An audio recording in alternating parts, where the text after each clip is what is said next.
నమో మహద్భ్యో ఋషిభ్యో గురుభ్యో నమః.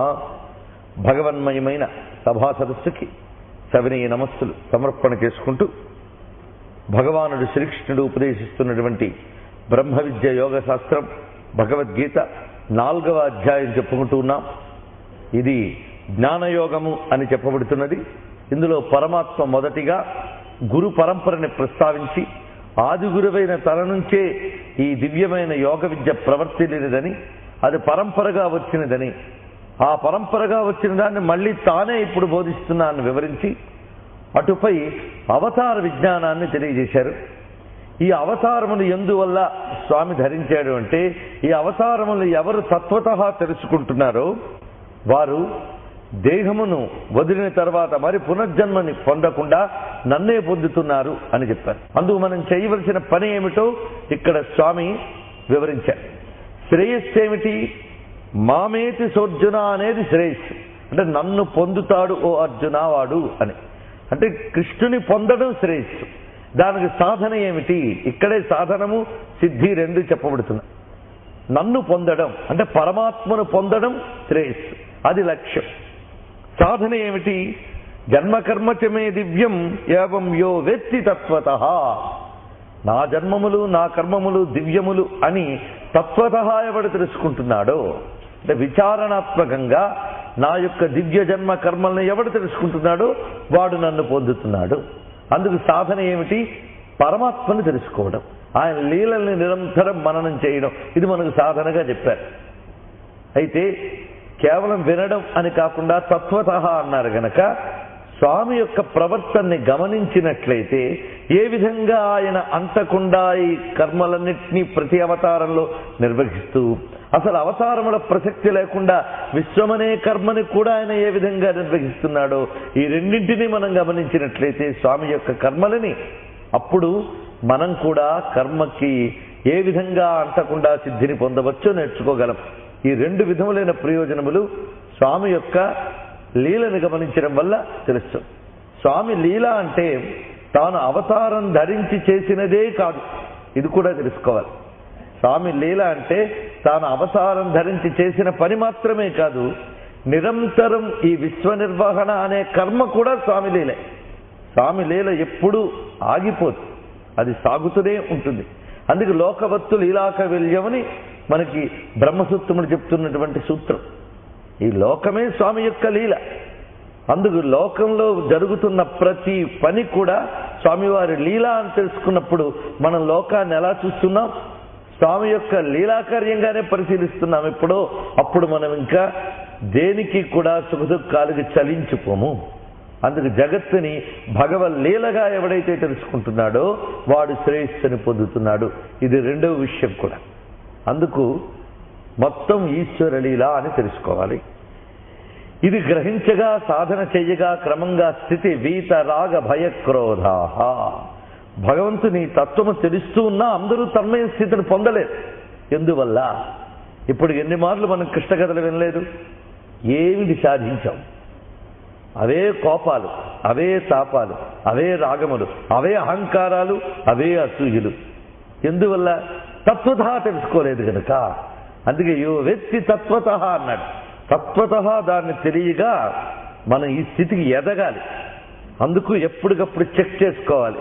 నేను నిజంగా అవతారములు వినడం వల్ల, మననం చేయడం వల్ల పొందవలసిన దాన్ని పొందానా? అది చెక్ చేసుకోవడానికి మనకు 10వ శ్లోకం ఆధారం. వీత రాగ భయ క్రోధా. ఈ జగతిలో ఒకదానిపై అనురాగము, ఇంకొక దానిపై క్రోధము, మధ్యలో ఉంటుంది ఊహ అనేటటువంటిది. ఆ ఊహాశంక వల్ల పుట్టే భయము. ఈ మూడు వదిలిన వాడైన వాడే మన్మయామాముపాశ్రితా. భగవంతుని లీలలు విన్నంత మాత్రాన ఒక ఆనందం కలుగుతుంది. అది తత్కాలం కారాదు. ఆహా, అది వింటున్నంతసేపు వాళ్ళు మర్చిపోయామండి, ఏం ప్రయోజనం? కొంత ప్రయోజనం ఉంటుంది, లేకపోలేదు. కానీ నువ్వు వీతరాగ భయక్రోధుడు అయినప్పుడు మన్మయ అవుతావు. అప్పుడు మన్మయ అంటే తన్మయ అని ఇక్కడ అర్థం. అంటే కృష్ణమయం అయిపోతావు. కృష్ణమయమయ్యాక మా ముపాశ్రిత, ఇంకా కృష్ణుని వేడకుండానే ఉంటావు. ఆ స్థితిలో నువ్వు ఉన్నప్పుడు అది జ్ఞాన తపస్సు. ఆ జ్ఞాన తపస్సు వల్ల పూత పవిత్రుడు అవుతావు. పవిత్రుడు అంటే అనేక జన్మల నుంచి నీకు అంటినటువంటి మాలిన్యములు సంస్కారములు కూడా తొలగింపబడి నిర్మలుడవై అప్పుడు స్థితి ఏమిటంటే మద్భావమాగతాః, నేనే నువ్వైపోతావయ్యా అని ఇక్కడ చెప్తున్నాడు. మద్భావమాగతాః అంటే ఈశ్వర భావంతో లీనమైపోతున్నాం మనం. ఈశ్వరంలో లయమయ్యే ఎప్పుడో ఆ స్థితిలో ఉన్నటువంటి వాడు శరీరాన్ని విడిచిపెట్టవలసిన అవసరం లేదు. ఎందుకంటే జరగవలసిన మనోలయం, దేహలయం కాదు. మనస్సు తన్మయమై ఉపాశ్రితమై జ్ఞాన తపస్సు చేత పవిత్రితమైతే ఇంకా ఆయనలోనే లీనమై ఈశ్వర భావంతో వాడుంటాడు. ఈ విషయాన్ని చెప్పి ఎవరు ఏ విధంగా నన్ను ఆశ్రయిస్తే వారు ఆ విధంగా ఫలితం పొందుతారు అన్నారు. భగవంతుణ్ణి ఇందాక చెప్పినట్లుగా ఇది విని సంతోషించే వాళ్ళు, వాళ్ళకి తగ్గ ఫలితం వాళ్ళకి రావడం లేదా? భగవత్కథల్ని విని పరమహంస స్థితిలోకి వెళ్ళిపోయినటువంటి మహాత్ములు ఎందరో ఉన్నారు. భగవత్కథని మనము విన్నాం, పరీక్షిత్ మహారాజు విన్నారు. కానీ పరీక్షిత్ మహారాజుకి విన్న వెంటనే కైవల్యం వచ్చింది. అదే భాగవతాన్ని ఒక్కమారులు విన్నాడు ఆయన. ఒక్కమారు సప్తాహం అయింది. మనం ఏడాదిలో 7 సప్తాహాలు చేసినా ఇంకా అక్కడే ఉన్నాం. ఎందువల్ల ఆయన మన్మయా మాముపాశ్రితా బహవో జ్ఞాన తపసా పూత స్థితికి వెళ్ళిపోయాడు కనుక మద్భావమాగతాకి తొందరగా వెళ్ళగలిగాడు ఆయన. ఎందుకంటే ఆయనకు వేతరాగ భయక్రోధ అనే స్థితి దాటిపోయాడు అప్పటికే. మృత్యు ఎప్పుడైతే ఆసన్నమైందని తెలిసింది, ఇంకా దేని మీద రాగం, దేని మీద క్రోధం, దేని మీద భయం, మన్మయా స్థితికి వెళ్ళి క్రమక్రమంగా సుఖమహర్షి యొక్క అనుగ్రహం చేత వెళ్ళగలిగాడు ఆయన. ఎందుకంటే వ్యక్తి తత్వత విన్నాడు భాగవతం. అందుకే భాగవతం అంతా పూర్ణ తత్వశాస్త్రం. దాన్ని అంత శ్రద్ధగా విని ఆ స్థితిని పొందగలిగాడు. ఇలా అతను పొందాడు. మరి మిగిలిన వాళ్ళందరూ వినడం వృధాయనా? వృధా కాదుట. ఎవడు ఏ విధంగా ఆశ్రయిస్తున్నాడో వాడికి దానికి తగ్గ ఫలితం వస్తూనే ఉందన్నాడు. ఏది వృధా కాదు. అందుకు తర్వాత శ్లోకంలో ఏ యథామాం ప్రపద్యంతే తాం తథైవ భజామ్యహం మమ వర్త్మాను వర్తంతే మనుష్యాః పార్థ సర్వశః. అసలు ప్రయత్నశీలుడై నడిచేవాడు ఏ మార్గంలో వెళ్ళినా నా దగ్గరికి వస్తాడు. ఎందుకంటే అవన్నీ నాతో లింకు పెట్టినవే అని చెప్తున్నాడు. ఈ ఒక్క శ్లోకం చాలు భారతీయ ధర్మం ఎంత చక్కటి సమన్వయ సూత్రాన్ని ప్రపంచానికి బోధించిందో చెప్పడానికి. ఈ శ్లోకాన్ని పట్టుకుని ప్రపంచ దృష్టి హిందూ మతం వైపు మళ్లించేలా చేశారు వివేకానంద. గీతలో ఈ ఒక్క శ్లోకాన్ని పట్టుకుని వెళ్ళి ప్రపంచంలో అన్ని మతాల వారి కళ్ళు తెరిపించి నా మతమే గొప్పది, నా మతమే గొప్పది అనేటువంటి సంకుచితత్వం నుంచి బయటపడేలా చేసి నువ్వు ఏ మతంలో ఉన్నా చేరేది ఒకే గమ్యాన్ని అనేటువంటి పరమసత్యమే హిందూ మతం అని చెప్పి అక్కడ చాటించి మన దేశ ఔన్నత్యాన్ని చెప్పారు. దానికి ఆధారంగా ఆయన తీసుకున్నది ఈ శ్లోకం. ఈ శ్లోకానికి బలమిచ్చే మరొక శ్లోకం మహిమ్న స్తోత్రంలో త్రయీ సాంఖ్యం యోగ పశుపతి మతం వైష్ణవమితి ప్రభిన్నే ప్రస్థానే అనేటువంటి శ్లోకం ఉన్నది. ఈ రెండింటినీ కలిపి అతి కొద్దిసేపట్లో హిందూ మత స్వరూపాన్ని చెప్పారు ఆయన. అందుకు ఇప్పటికీ కూడా ప్రతివాడు మననం చేయవలసిన శ్లోకం ఇది. శ్రేయాం స్వధర్మో విగుణః ఇది.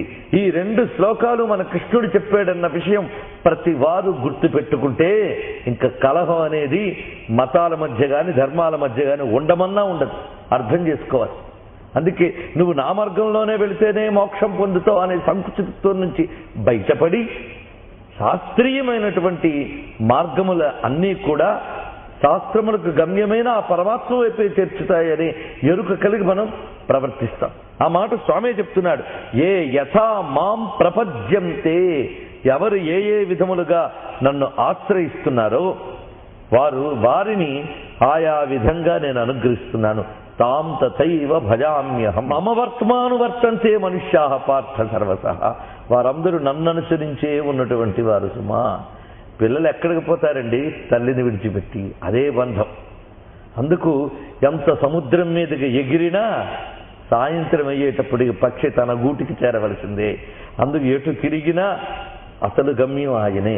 మమ వర్త్మాను వర్తంతే మనుష్యా పార్థ సర్వశః. ఇదే భావాన్ని మనం సర్వదేవ నమస్కారః కేశవం ప్రతి గచ్చతి అని కూడా చెప్పుకుంటూ ఉన్నాం. అందుకు పరమాత్మ చెప్తున్నాడు, మరి అనేక మంది దేవతలను అనేక మంది ఆశ్రయించుతుంటారు కదా, ఒక్కొక్క దానికి ఒక్కొక్క దేవతని ఆశ్రయిస్తాం. వర్షం కోసం ఇంద్రుణ్ణి పూజిస్తారు. అలాగే అష్టదిక్పాలకుల్ని, నవగ్రహాల్ని కూడా పూజించడం ఉన్నది. వీటి యొక్క ఫలితాలని పొందుతూ ఉంటాం. అలా గ్రహశాంతుల కోసమని, అరిష్ట నివారణల కోసమని అనేకములైన దేవతలను ఆరాధించడం ఉన్నది. ఇంద్రాది దేవతలన్నింటినీ కూడా యజ్ఞముల యందు కనిపిస్తూ ఉంటుంది మనకి. మరి వీరందరినీ ఆరాధించడము అంటే అది కూడా నన్ను ఆరాధించడం లాంటిదే అనేది చెప్తున్నాడు ఇక్కడ. కాంక్షప్త కర్మణాం సిద్ధిం యజంత ఇహ దేవతాః. కర్మల యొక్క ఫలాన్ని పొందడానికై, కర్మణాం సిద్ధిం అంటే కర్మల యొక్క ఫలాన్ని పొందడానికై అవి కోరుకున్నటువంటి వారు యజంత ఇహ దేవతాః, దేవతల్ని యజనము చేస్తారు అనగా ఆరాధిస్తారు. అది ఎక్కడ? మానుషేలోకే, ఈ మానవ లోకంలో అలా ఆరాధించితే క్షిప్రం హి మానుషేలోకే సిద్ధిర్భవతి కర్మజా. మానుషలోకం చాలా గొప్పది. ఇక్కడ తప్పకుండా కర్మకు సిద్ధి ఉంటుంది సుమా అని చెప్తున్నారు. అంతేగాని ఏదో చేస్తాం కానీ జరుగుతుందా లేదా అండి అని శంక పనికిరాదు. కృష్ణుడేంటి? క్షిప్రం హి, తప్పకుండా కర్మకి వెంటనే ఫలితం వచ్చి తీరుతుంది. ఎందుకంటే కర్మదేవతలు ఉంటారు. ఆ కర్మకి ఆ ఫలితం ఇచ్చేటువంటి వారు ఉన్నారు. వారు తప్పకుండా ఇచ్చి తీరుతారు.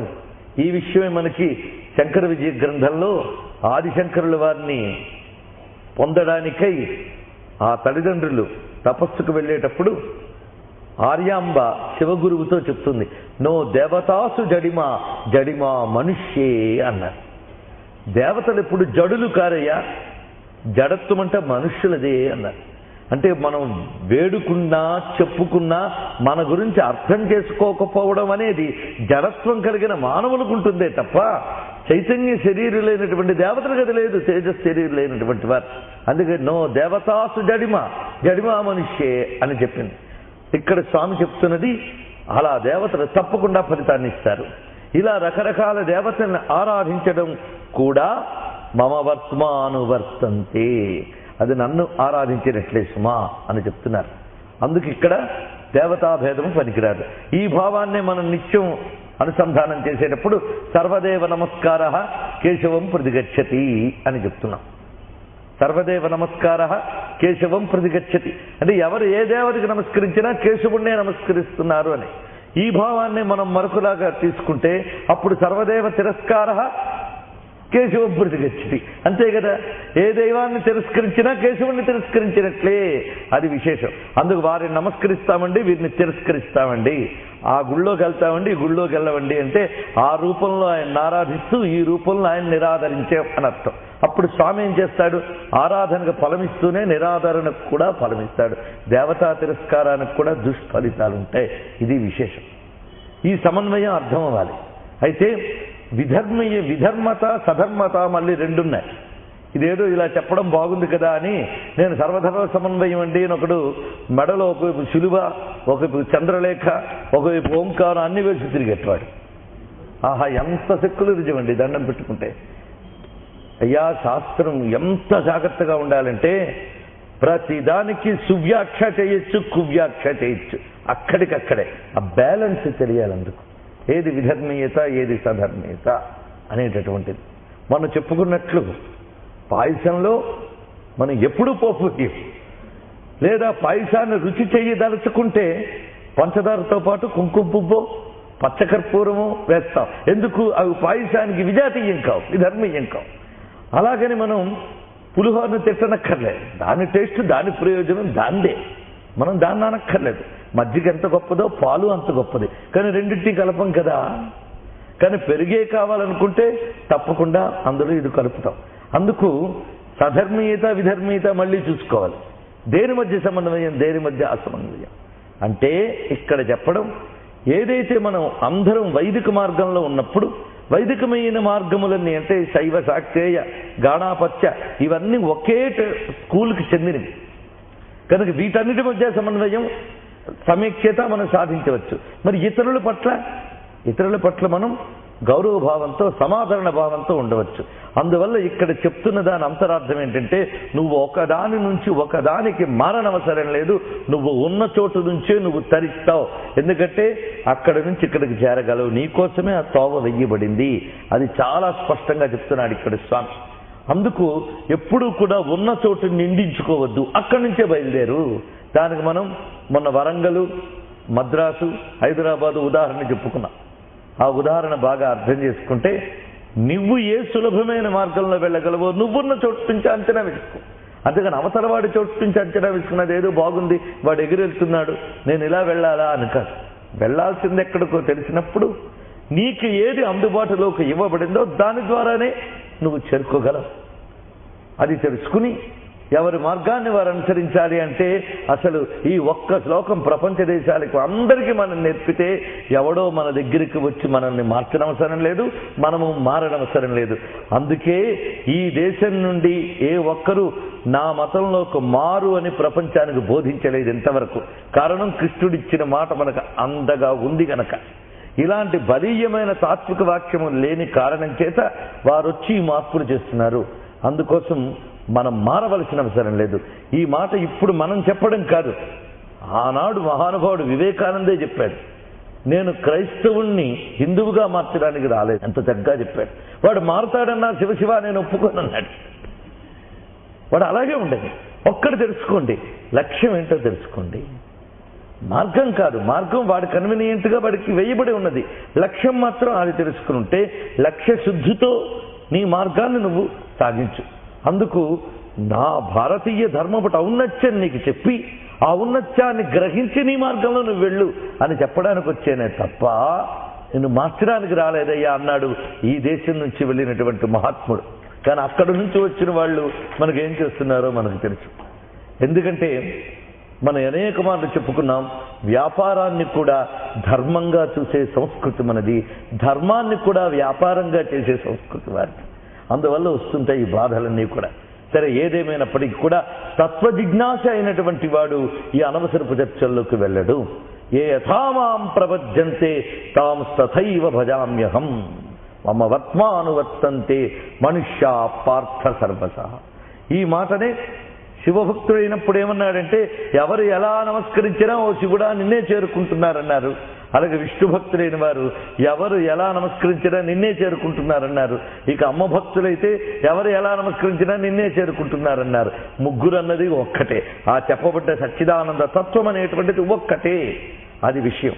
అందుకు ఎవరు ఎలా ఆశ్రయించినా నన్నే చేరుకుంటున్నారు అనే విషయాన్ని ఎంత స్పష్టంగా చెప్పి, ఆ కారణం చేత ఎవరికి ఏది మార్గము అనేటటువంటిది వారి జన్మతః కొన్ని నిర్ణయింపబడతాయి, వారి అభ్యాసతః కొంత సాధించగలుగుతారు.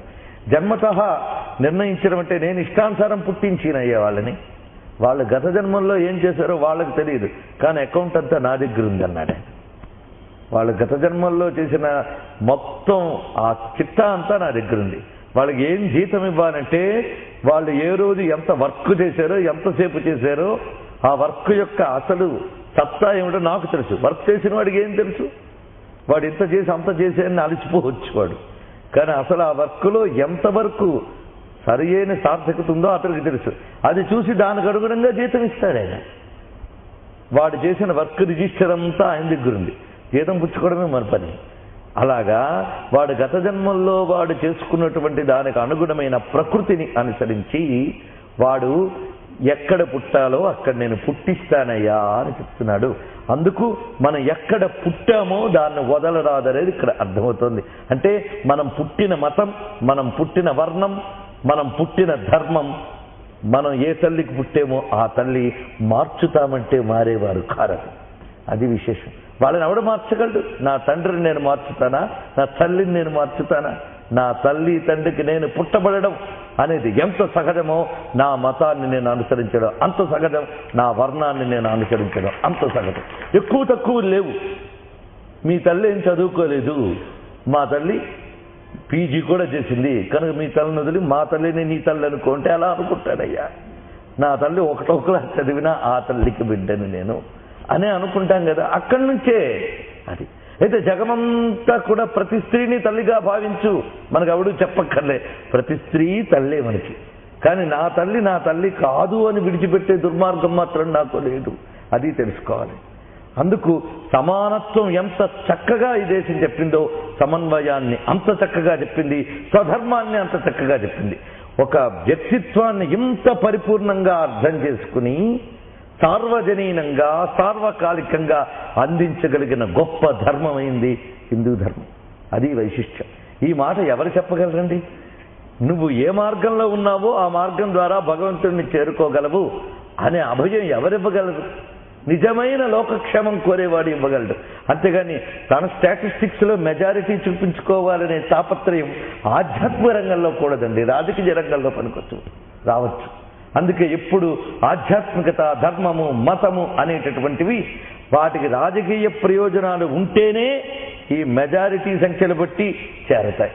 అంత మాత్రమున మతం మెజారిటీ బట్టి నిలబడుతుందా?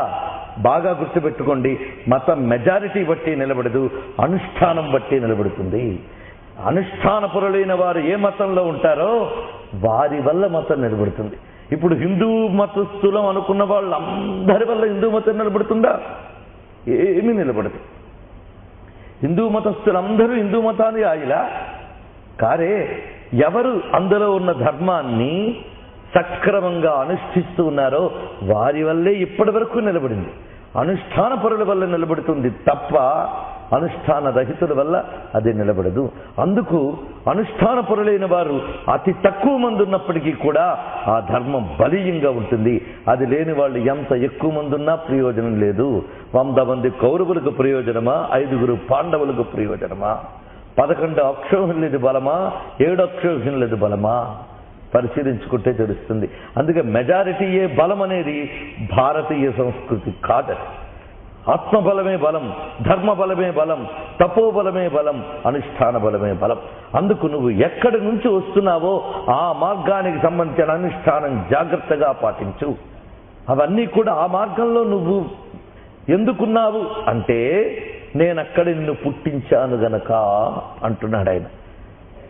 ఎలా పుట్టించేవయ్యా నువ్వు మాత్రం అంటే నేను ఇష్టానుసారం ఎక్కడెక్కడ పడేయాలో పడేయలేదయ్యా. దానికో సైన్స్ ఉంది. ఏ విత్తనాన్ని ఏ నేలలో వేస్తే పండుతుందో తెలిసి ఆ విత్తనాన్ని ఆ నేలలో వేసే కర్షకుడు వలె ఎవడి కర్మబీజముల్ని అనుసరించి ఆ జీవుణ్ణి దాంట్లో వేస్తున్నాను. అందులో ఉన్నటువంటి ఆ సంస్కార పరంపరలోనే ఆ జీవుడు పండగలడు. అది విశేషం. అంతేగాని నేరేడు పండు నేను నల్లగా ఉన్నానే, ఏపిల్ పండు ఎర్రగా ఉందే అని చెప్పి అది మారిపోదామని తపనపడి, లేదా ఏపిల్ పళ్ళన్నీ సమావేశమై నేరేడు పళ్ళని నిందిస్తూ ఉంటే నేరేడు పళ్ళు దుఃఖపడ్డం వివేకమా? దాని స్వభావం దానిది, దీని స్వభావం దీనిది. అందుకే అది అలా ఉంటేనే అందం, ఇది ఇలా ఉంటేనే అందం. ఏపిల్ పండుగ నేరేడు పండు రుచి వస్తే మనం పారేస్తాం, నేరేడు పండుగ ఏపిల్ పండు రుచి వచ్చినా పారేస్తాం, ఏదో జబ్బు వచ్చిందేమోనని. దేని స్వభావం దానిది. కనుక నీ స్వభావజమైనటువంటి దానితోనే నువ్వు సిద్ధి పొందగలవు. ఈ స్వభావం ఎలా ఏర్పరుస్తున్నాను? గుణకర్మ విభాగము ద్వారా. గుణకర్మలంటే ప్రకృతితో వచ్చినటువంటివి. ప్రకృతి అంటే గత జన్మ సంస్కారములు. ఇది ఒకదాన్ని వ్యాఖ్యానించేటప్పుడు భగవద్గీత ఏదో అలా పుట్టుకొచ్చిన ఒక మత గ్రంథం కాదు. బాగా గుర్తుపెట్టుకోండి. ఎవడో ఒక మత ప్రవర్తికో అర్ధరాత్రి పూట ఆల్ ఆఫ్ సడన్ పుట్టుకొచ్చినటువంటి ఒక ఆలోచనల పుట్ట కాదు భగవద్గీత అంటే. భగవద్గీత వెనక వేద వేదాంగాది శాస్త్రముల పునాది ఉంది. అది విశేషం. భగవద్గీత వెనక సమస్త వేద వేదాంగాది శాస్త్రముల పునాది ఉంది. అందుకే భగవద్గీత శ్లోకాలు వ్యాఖ్యానించేటప్పుడు ఇష్టానుసారం వ్యాఖ్యానించరాదు. దానికి ప్రమాణం శాస్త్రంతో తీసుకోవాలి. ఇతర శాస్త్రములు మనకు అన్ని వ్యాసుడు అందించినటువంటి వేద వేదాంగములు, అష్టాదశ పురాణములు, ఉపనిషత్తులు ఇవన్నీ ఆధారం తీసుకుంటే ఇందులో ప్రతి శబ్దం అర్థమవుతుంది.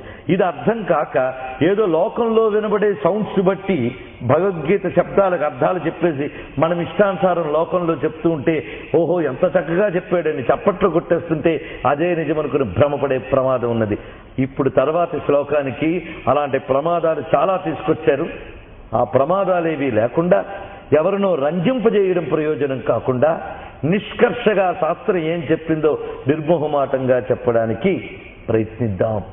ఎందుకు రంగులు పులుమడాలు, ఎందుకు నయవంచనలు? శాస్త్రం ఏం చెప్పిందో అది గ్రహించడంలో ఏమీ తప్పేం లేదు. అందుకు ఎటువంటి ముందు నిర్ణయాలకు లొంగిపోకుండా, ఎందుకంటే మనం ఇప్పటికి చాలా వినున్నాం, ఆ కారణం చేత అలాంటివన్నీ ఒక్కసారి దులిపి కృష్ణుడు ఏమంటున్నాడో యథాతథంగా చూసి, ఇందులో వాడబడ్డ శాస్త్ర భాష కృష్ణుడు సృష్టించినది కాదు, అప్పటి వరకు ఉన్న ఉపనిషత్తు వేద పురాణముల్లోని భాషే గనక వాటి యొక్క ఆధారంగా దీనికి అర్థం మనం చెప్పుకోవచ్చు.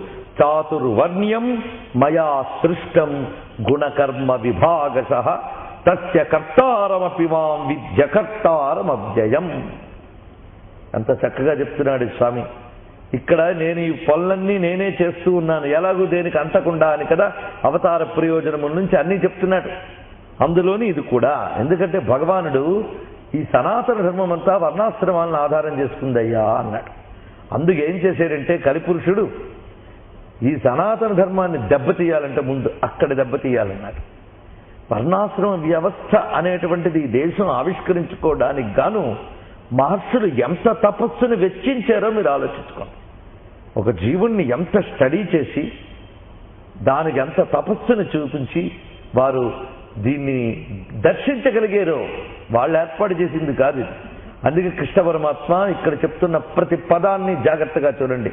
దీనికి అపప్రద కల్పిస్తూ చాలా మంది గుణకర్మలను అనుసరించి వర్ణాశ్రమములు ఏర్పడుతూ ఉంటాయి అని కృష్ణుడు చెప్పాడు గనక జన్మతః వర్ణాశ్రమములు లేవు, వర్ణములు లేవు అని అంటారు. కానీ కృష్ణుడు ఏమంటున్నాడో చూడండి. చాతుర్వర్ణ్యం మయా సృష్టం, స్పష్టంగా చెప్పాడు, నేను సృష్టించాను అన్నాడు. అంటే జన్మ అనేది భగవానుని ద్వారా ఇవ్వబడింది అని మనం అంగీకరిస్తున్నాం. అందుకే ఎవడు ఏ వర్ణమునందు ఉత్పన్నమవ్వాలి అనేటటువంటిది వాడి గత జన్మ సంస్కారములను అనుసరించిన గుణకర్మల్ని విభజించి నేను వాడిని అందులో సృష్టం, నాచే సృష్టింపబడుతున్నాడు. అంటే వర్ణములు మనం సృష్టించుకున్నవి కావు, భగవత్ సృష్టి అనేది స్పష్టమవుతున్నది మనకి.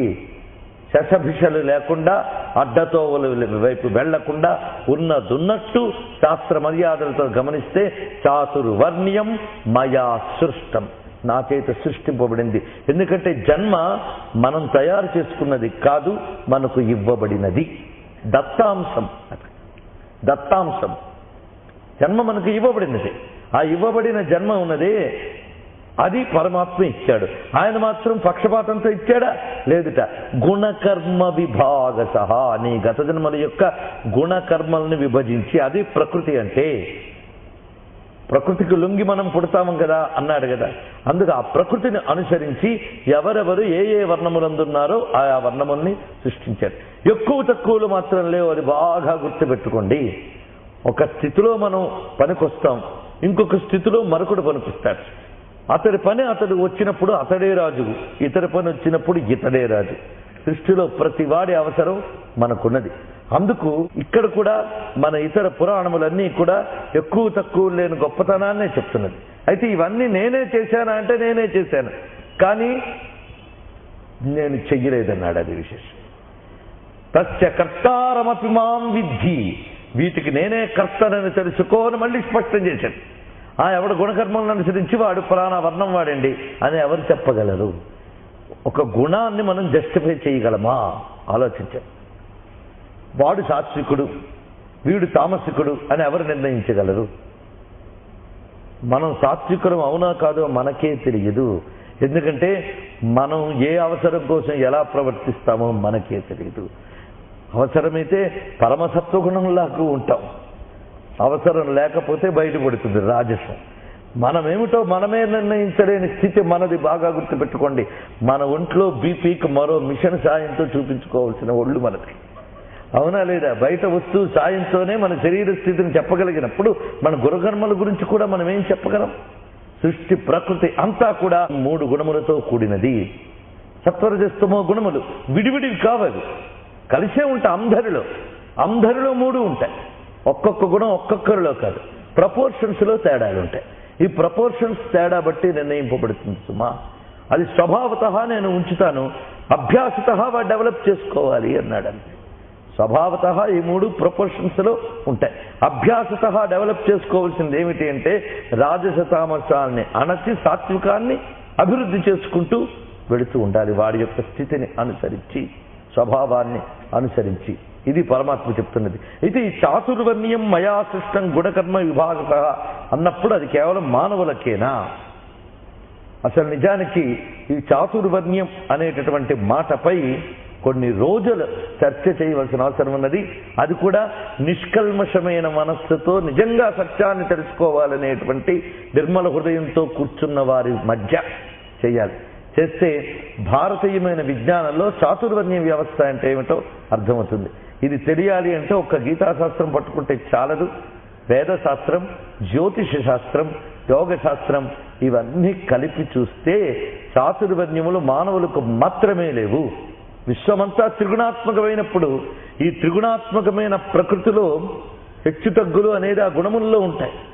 ప్రపోర్షన్స్ తేడా అది ఒక్క మానవుల్లోనే కాదు, అందరిలోనూ ఉంది. అందుకు ప్రకృతిలో అన్నిటి యందు కూడా చాతుర్వర్ణ్య వ్యవస్థ ఉన్నది. చెట్లలో కూడా బ్రాహ్మణ వృక్షములు, క్షత్రియ వృక్షములు, శూద్ర వృక్షములు, వైశ్య వృక్షములు ఉన్నాయి. గ్రహముల్లో ఉన్నారు. గ్రహాల్లో బ్రాహ్మణ గ్రహాలు ఉన్నాయి, శూద్ర గ్రహాలు ఉన్నాయి. హెచ్చుతగ్గుల్లో గుర్తుపెట్టుకోండి, నవగ్రహాలు మనకు దేవతలే. మళ్ళీ గుర్తుపెట్టుకోండి, నవగ్రహాలు మనకు దేవతలే. అంటే దేవతా కోటిలో కూడా గ్రహముల యందు కూడా చెప్పబడుతూ ఉన్నటువంటివి. అంతేకాదు రాళ్లలో ఉన్నాయి బ్రాహ్మణ శిలలు మొదలైనవి. ఇది తెలియాలంటే శిలాశాస్త్రం తెలియాలి. అది మనకు ఆగమ శాస్త్రముల యందు ఏ శిల్పాన్ని నిర్మించినప్పుడు ఏ శిల వాడాలి. అలాగే శిలల యందు స్త్రీశిల, పుంశిల, నపుంసక శిల అని 3 శిలలు ఉన్నాయి. మనలాంటి వాడిని చూపిస్తే అన్ని కొండలు ఒక్కటే, అన్ని బండలు ఒక్కటే. కానీ శిలాశాస్త్రం తెలిసిన వాడికి ఏది ఏమిటో తెలుస్తుంది. అంతే కదా, మనకు ఆవులను చూపిస్తే అన్ని ఆవులు ఒక్కలాగా ఉంటాయి. కానీ ఆవులను తోలేటటువంటి ఆ గోపాలకుడికి ఏ ఆవు ఏదో తెలుసు. అందుకే ఆవుని ఆ ఇంట్లోనే కడతాడు తీసుకెళ్ళి. అన్ని ఆవులు ఒక్కలా కనిపిస్తే ఏ ఆవుని ఎవరింట్లో కడతాడో తెలియదు. అందుకు వాటిని బాగా అబ్జర్వ్ చేసేవాడికి వాడికి తెలుస్తుంది. శిలలన్నీ మనకొకలా కనిపించినా శిలాశాస్త్రం తెలిసిన వాడు ఏది స్త్రీశిల, ఆ స్త్రీశిలని దేనికి వాడాలి, పుంశిలని దేనికి వాడాలి, నపుంసక శిలని దేనికి వాడాలంటారు. ఇంకా దాంట్లో మళ్ళీ కేటగిరీస్ బ్రాహ్మణ శిల, క్షత్రియ శిల మొదలైనవి ఉన్నాయి. అవి వేటికి వినియోగించాలని శిల్పశాస్త్రం చాలా చక్కగా చెప్తున్నది. వాటిని ఏమాత్రం తేడా చేసి శిలను కానీ వినియోగిస్తే దానితో కట్టిన మందిరములు కానీ వాటితో కట్టినటువంటి ఇతర నిర్మాణములు కానీ నిలవవు. ఇది సైన్స్, ఇది ఎవడు కాదంటాడు. కావాలంటే పరిశీలించండి. అయితే బ్రాహ్మణ శిల అంటే జంజం వేసి కూర్చోదు, బాగా గుర్తుపెట్టుకోండి. స్వభావం అది విశేషం. అలాగా చూడ్డానికి మానవులందరూ ఒక్కటే, సందేహం లేదు. కానీ ఈ భేదములు ఉన్నాయి. ఇప్పటికి మనం గమనించినప్పటికీ కూడా వాడు ప్రవర్తన చూస్తే వాడు ఆ జాతి వాళ్ళ ఉన్నాడండి అంటాం. ఎక్కడికి పోతాయి ఇవన్నీ కూడా? నిజం మాట్లాడుకోవాల్సిందే, కప్పిపుచ్చి మాట్లాడద్దు. నిజంగా చక్కటి చాతుర్వర్ణ్యం వ్యవస్థ ఉన్నప్పుడు ఇన్ని కుల సంఘాల్లో, ఇన్ని కొట్టుకోవడాల్లో వ్యవస్థ పోయి కొట్టుకోవడానికి మిగిలే సంఘాలన్నీ కూడా. వ్యవస్థ ఉంటే కొట్టుకోవడం లేదు, సంఘం లేదు. ఎవడి పని వాడు చేసుకుపోతూ ఉంటాడు. ఎవడికి పని లేనప్పుడే గొడవలు ఉంటాయి, బాగా గుర్తుపెట్టుకోండి. అందుకు సృష్టిలో ప్రతిదీ కూడా ఈశ్వరమయం, ఈశ్వర శక్తిమయం. ఈశ్వరుడు తన శక్తితో ఈ జగత్తుని నిర్మాణం చేసినప్పుడు ఈ త్రిగుణాత్మకమైన ప్రకృతిని విశ్వమునందంతా వ్యాపింపజేసి ఎవరెవరికి ఏ ఏ లక్షణములు వారి గుణకర్మలకు అనుగుణంగా ఉండాలో అవే ఇచ్చాడు. కనుక ఆయన ఇబ్బంది ఇది రాదు, అందులో సందేహం లేదు.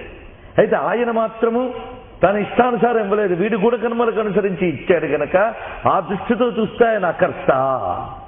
ఇచ్చాడు గనక కర్త, అది విశేషం. జీతం ఇచ్చాడు కదా, ఆయన ఇచ్చాడు, బతుకుతున్నామండి, సందేహం లేదు. కానీ నువ్వు చేసిన పనికి ఆయన ఇచ్చాడు కనుక ఆయన ఇవ్వలేదు, అది విశేషం. అలాగే భగవానుడు వీటి కర్త అతనే, అకర్త అతనే. మరి గొప్పవాడు ఎవడండి అంటే ఒక్క మాటలో చెప్పాడు. బ్రాహ్మణుడు గొప్పవాడిని కానీ, క్షత్రియుడు గొప్పవాడిని కానీ ఎక్కడా గీతలోని పురాణముల యందు చెప్పబడలేదు. ఎవడి పని వాడు ఈశ్వరాత్మన బుద్ధితో చేస్తే వాడే గొప్పవాడు, అదొక్కటి విశేషం. ఇంకోటి లేదు. అది మీకు చెప్తూ ఘోషిస్తున్న వేద పురాణాలు. కానీ ఈ జాతిని చీల్చి కలహం పెట్టి నాశనం చేద్దామని తలంచుకున్నటువంటి అనాగరికులు ఏం చేశారంటే ఇంత గొప్ప నాగరిక వ్యవస్థని వాళ్ళు చెడుగా చూపించడం మొదలుపెట్టారు. వాళ్ళు ఎలా చూపిస్తే అలా చూడడం నేర్చుకున్నటువంటి వారందరూ కూడా దీన్ని విమర్శించడం మొదలుపెట్టారు. అందుకు ఎప్పుడూ కూడా హెచ్చు తగ్గులు లేకుండా దేని ప్రయోజనాన్ని దాన్ని చూసి దాన్ని గౌరవించమనే మన సంస్కృతి అంతా వివరిస్తూ ఉన్నది. చండాలోస్తు సతు ద్విజోస్తు గురిరిత్యేషామనీషామమ అని చెప్పినటువంటి జగద్గురువునికి శిష్యులం మనం, శంకరుడు వారి శిష్యులం. అంత ఉదాత్తమైన సంస్కృతికి వారసులు. అందుకే ఇక్కడ భక్తులైనటువంటి వారు అల్పజాతిలోనూ ఉన్నారు, అత్యధిక జాతులైన వాళ్ళు ఉన్నారు. అత్యధిక జాతిలో ఉండి పాపాత్ముడైన వాళ్ళని అల్పజాతిలో పుట్టిన మహాత్ములు తరింపజేసిన గాథలున్నాయి. మాలదాసరి బ్రహ్మరాక్షుడైన బ్రాహ్మణుని బ్రహ్మరాక్షత్వాన్ని తన విష్ణు సంకీర్తనతో తొలగించాడు అని ఆళ్వారుల చరిత్ర మనకు చెప్తూ ఉన్నది కదా. అక్కడ దేనికి ప్రాధాన్యం ఇచ్చాడు? అక్కడ నారాయణుడు భూదేవితో చెప్తూ అంటాడు, జాత్యుచిత కర్మము మత్ప్రీత్యర్థంబూనే అంటాడు ఆయన. శ్రీకృష్ణదేవరాయలు ఆముక్తమాల్యదలో రచించిన మాట అది. జాత్యుచిత ధర్మము మత్ప్రీత్యర్థంబూనే. ఆ మాలదాసరి చేసినది తన వర్ణముకు ఏది సముచితమో ఆ ధర్మాన్ని అనుసరించి, అంతేగాని నేను వెళ్ళి మంత్రం తంత్రం చదివి ఆ లోపల విష్ణువు మీద పూజ చేస్తాను పురుషుక్తంతో అనలేదట. చక్కగా ఆ ఆలయంలో తన స్థానంలో తాను కూర్చొని మంగళకేశికి రాగంతో స్వామిని గానం చేశాడు ఆయన. ఇటు వీడు ఆ బ్రాహ్మణుడు, వాడు యజ్ఞదత్తుడు, చాలా అనేక యజ్ఞములు చేసేట, బోలుడు వేదాంగాలు చదివేట. చేసేం చేశాడు? మా అహంకారంతో ఆ యజ్ఞముల ద్వారా బోలుడు సంపాదించి ఆ వస్తువు ఉండగా కొందరు దారిదోపిడి దొంగలు దాడి చేసి డబ్బు తీసుకుంటూ ఉంటే ఆ డబ్బు మీద మోహంతో రాజ్యానికి వెళ్ళాక నీ గురించి రాజుకు ఫిర్యాదు చేస్తాను, నువ్వెవడవో నాకు తెలుసులే అన్నట్ట ఆ దొంగతో. అనగానే ఆ బ్రాహ్మణుడిని ఆ దొంగ పొడిచి వెళ్ళిపోయాడు. ఏది అనకపోయింటే బాధ లేకపోయాడు, పొడిచి డబ్బు తీసుకుపోయాడు. వీడు మరణించి బ్రహ్మరాక్ష అయ్యాడు. ఆ బ్రహ్మరాక్షసికి బ్రహ్మరాక్షసత్వం పోగొట్టాడు ఈ మాలదాసరి వెళ్ళి. దేనితో? విష్ణు సంకీర్తన చేసిన ఫలం ఒక పూటది. అందులో ఒక పూట పాటలోని ఒక పాదం ధారపోసి అతను బ్రహ్మరాక్షత్వాన్ని పోగొడితే ఆ బ్రహ్మరాక్షసుడు తిరిగి తేజోమయ శరీరం ధరించి ఈ మాలదాసుడి చుట్టూ ప్రదక్షిణం చేసి నమస్కరించి నన్ను తరింపు చేసిన మహాత్ముడు అయ్యా అని వెళ్ళాడు. అది విశేషం. ఇప్పుడు ఎవరెక్కువ చెప్పండి. కనుక ఎక్కువ తక్కువలు లేవు. సత్యము సత్వగుణము ఇవి ఉన్నప్పుడు అది మనం సాంఖ్యానుశాసన పర్వాల్లో చాలా వివరంగా చెప్పుకున్నాం. భారతంలో ఒక మాట, భగవద్గీతలో ఒక మాట ఉండదు. అలాగే వేదంలో ఒక మాట, రామాయణంలో మరో మాట ఉండదు. ఏ మాట అయినా ఒకటే చెప్తుంది. అక్కడ చెప్పిన విషయాన్ని మళ్ళీ గుర్తు తెచ్చుకోండి. ఎంత చక్కగా చెప్తున్నాడైనా. అయితే శూద్రుడు సత్యప్రవర్తన చేసి సక్రమంగా ఉంటే బ్రాహ్మణుడవుతాడా అని అడిగేట ధర్మరాజు. మంచి శూద్రుడవుతాడన్నాడు ఆయన. అంత చక్కగా చెప్పాడు. అంటే బ్రాహ్మణుడే ఎక్కువ అనుకుంటే శూద్రుడు బ్రాహ్మణుడవుతాడు అని కాదు. ఎవడికి వాడే ఎక్కువైనప్పుడు వాడు మంచి శూద్రుడు అవుతాడు. అది విశేషం. మంచి శూద్రుడు అవుతాడు. వాడు యోగిగా ఉంటే బ్రాహ్మణుడి కంటే అధికుడే యోగస్థితులు. అది విశేషం. అందుకు వర్ణములు అవి బాధ్యతలే తప్ప ఎక్కువ తక్కువలు కావు. అవి ఒక బాధ్యతలు, అవి సంస్కారములు. వాటిని అనుసరించి పరంపరని మనం ఎప్పుడూ కూడాను అనుకరిస్తూ దాని యందే ఉంటూ ధర్మాన్ని పొందాలి అని కృష్ణ పరమాత్మ ఇందులో బోధించారు. ఈ వివరం మనకి మళ్ళీ 18వ అధ్యాయంలో చాలా వివరంగా అందబడుతుంది గనక ఇక్కడికి మాత్రం చాలు మనకి. ఇలా నేను రకరకములైన మార్గములను ఏర్పరిచి జీవుల్ని సృష్టించుతూ అవతారములను చేస్తూ ఉన్నా నమాం కర్మాని లింపంతి నమే కర్మఫలే స్పృహ. ఏ కర్మలు నన్ను అంటుటలేదు సుమా, కర్మ ఫలముని యందు నాకు స్పృహ లేదు అన్నాడు. స్పృహ అంటే ఆశ. ఈ కర్మ ఇంత చేస్తున్నాను గనక ఎంత ఫలం వస్తుందో అని పొరపాటును కూడా అనుకోవడం అనేది నాకు లేదు. ఇతి మాం యోభిజానాతి. ఇది నేను అని ఎవడైతే తెలుసుకుంటున్నాడో కర్మభిర్న సబధ్యతే, వాడు కర్మముల చేత బంధింపబడడు. ఇక్కడ మరొక అర్థం గమనించినట్లయితే కర్మాచరణ చేసేవాడు ఎలా ఉండాలో చెప్తున్నాడు ఇక్కడ. నమాం కర్మాని లింపంతి. నువ్వు చాతుర్వర్ణ్యముని యందు పుట్టినప్పటికీ వర్ణోచితమైన కర్మలు చేస్తున్నప్పటికీ ఆ ఉపాధిజన్య ధర్మములుగానే చేస్తూ వెళుతూ ఆ కర్మలకు నువ్వు అంటుకోకుండా ఆ కర్మఫలముల యందు స్పృహ లేకుండా ఉన్నట్లయితే నువ్వు కర్మముల చేత బంధింపబడవు అని రెండవ అర్థం. పరమాత్మ వేటికి అంటనివాడే ఇవన్నీ చేస్తున్నాడు అని తెలిసిన వాడు కూడా దేనికి అంటనివాడవుతాడు అనేది మొదటి అర్థం. ఈ రెండు చెప్పి ఏవం జ్ఞాత్వా కన్క్లూడింగ్ లైన్కి వస్తున్నాడు. ఇది అంతా తెలుసుకొని, అది విషయం ఇక్కడ. ఎక్కడ ఎలా ప్రవర్తించాలి, ఏ వర్ణం వాడు ఎలా ప్రవర్తించాలని నేనే చేసి చూపించానయ్యా అన్నాడు ఆయన. నేనే చేసి చూపించాను. అందుకు వర్ణోచితమైన పనులన్నీ చేశాడు. అది మనం ప్రస్తావించుకున్నాం. దానం పుచ్చుకోవడం అనేటువంటి విప్రోచిత కర్మ గనక వామనావతారం ఎత్తి వెళ్ళాడు బలిచక్రవర్తి వద్దకు. అలాగే దుష్ట శిక్షణ యుద్ధం చేయడం అనేది క్షత్రియోచిత కర్మ గనక అక్కడికి వచ్చేటప్పుడు రామకృష్ణాద్య అవతారములు ధరించి వెళ్ళాడు. ఎక్కడెక్కడ ఏది చూపించాలి అనేది అంత చక్కగా ప్రస్తావించారు. అలాగే ఏ ఆశ్రమంలో ఏం చూపించాలి, అత్యాశ్రమి అయినప్పుడు ఆయన భరతుడు మొదలైన రూపములు, వృషభదేవుడు ఇత్యాదులు ప్రదర్శించాడు. ఆయన ఇలాగా వర్ణానికి ఆశ్రమానికి ఉచితమైన కర్మ చేస్తూ తదనుగుణమైనటువంటి రూపములు తానే ధరించి వచ్చినా వాటికి తాను అంటుకోకుండా పని ఎలా నిర్వహించాడో తెలిస్తే జీవుడు కూడా కర్మజన్యములైనటువంటి వర్ణము ధర్మములు ఎందు చేస్తున్నా తాను శూద్రుడు కాడు, తాను బ్రాహ్మణుడు కాడు, తాను క్షత్రియుడు కాడు, తాను వైశ్యుడు కాడు. అది ఉపాధిగతమైనటువంటి గుణకర్మలను అనుసరించి వచ్చినటువంటివి. అసలైన జీవుడు మాత్రం వీటికి అతీతుడే సుమా. అందుకే ఈ జన్మలో వైశ్యుడు వాడి కర్మానుగుణంగా మరొక జన్మలో మరొకటి అవచ్చు. కనుక ఈ ఉపాధులన్నీ తాత్కాలికములు. తాత్కాలికములైన ఈ ఉపాధులను పట్టుకుని ఎక్కువ తక్కువలు గొడవలు పట్టుకుని 2 రకముల బస్సులు గమ్యం చేరడానికి సృష్టింపబడ్డాయి. చాలా బాగుంది. ఆ బస్సు తీరు వేరు, ఈ బస్సు తీరు వేరు. ఆ 2 రకాల బస్సులు నువ్వెక్కువ నేనెక్కువ అన్న రోడ్డు మీద ఒకదానికి ఢీ కొట్టుకుంటూకుంటే 2 ఎక్కువ కావు, 2 గమ్యాన్ని చేరాలి, అక్కడే పడుకుంటుంటాయి. అట్నుంచి వాడికి మళ్ళీ రిపేర్ షెడ్కి తీసుకెళ్లాల్సిందే.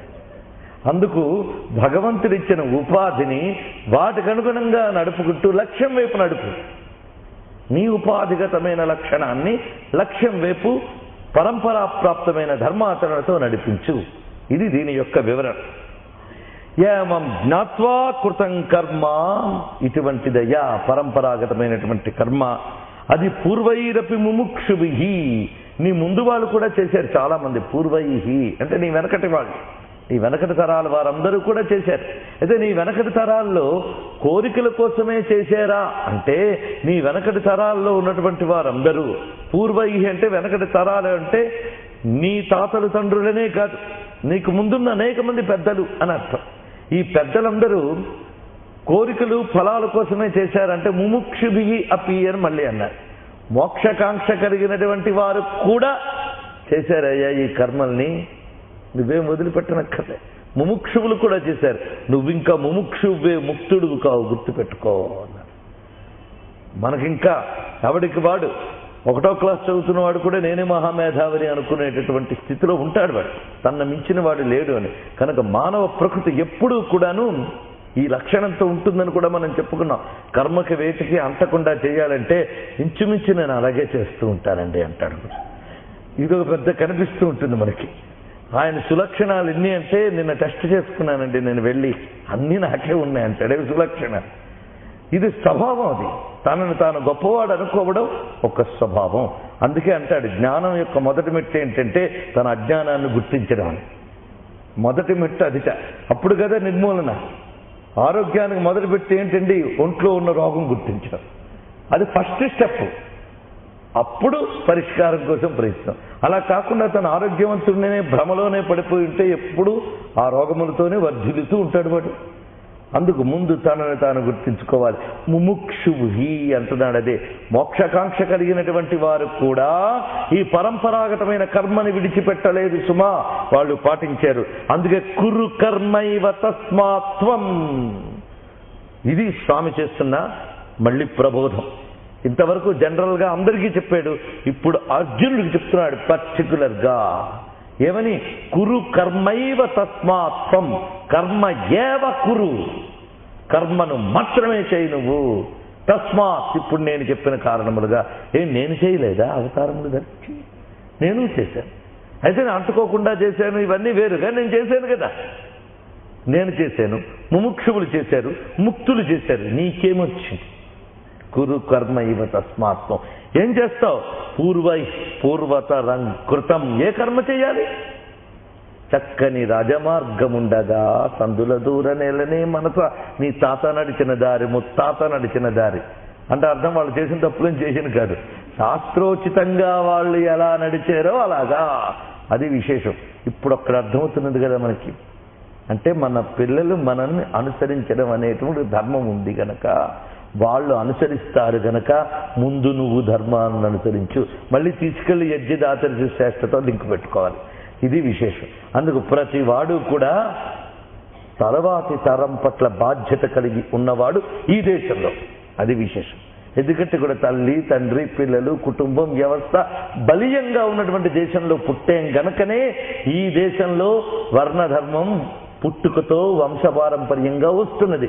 ఇతర దేశాల్లోన వంశము, కుటుంబము అన్ని ప్రశ్నార్థకాలే. అక్కడ వ్యవస్థీకృతం లేదు, అది ఐచ్ఛికం. వాడికి వాడు చేయదలుచుకుని ధర్మంగా ఉండాలి అంటే ఉండాలి.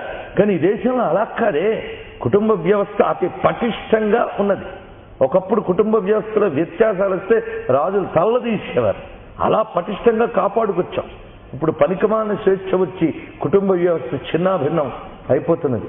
కానీ ఎక్కడ కుటుంబ వ్యవస్థ బలంగా ఉంటుందో అక్కడ నా తండ్రి ఫలానా, నా తాత ఫలానా అని గుండె మీద చేయి వేసుకుని ధైర్యంగా చెప్పగలిగేటటువంటి వాడు ఉంటాడు. అవి ఉన్న దేశంలో పరంపరగా ధర్మం కొనసాగుతూ ఉంటుంది. ఆ కారణం చేతనే భారతదేశంలో వర్ణధర్మం జన్మతః పరంపరగా వచ్చినది.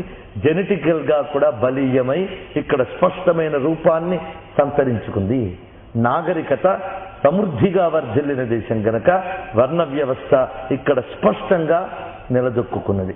ఇదంతా కూడా పరిశీలించకుండా మాట్లాడడానికి లేదు.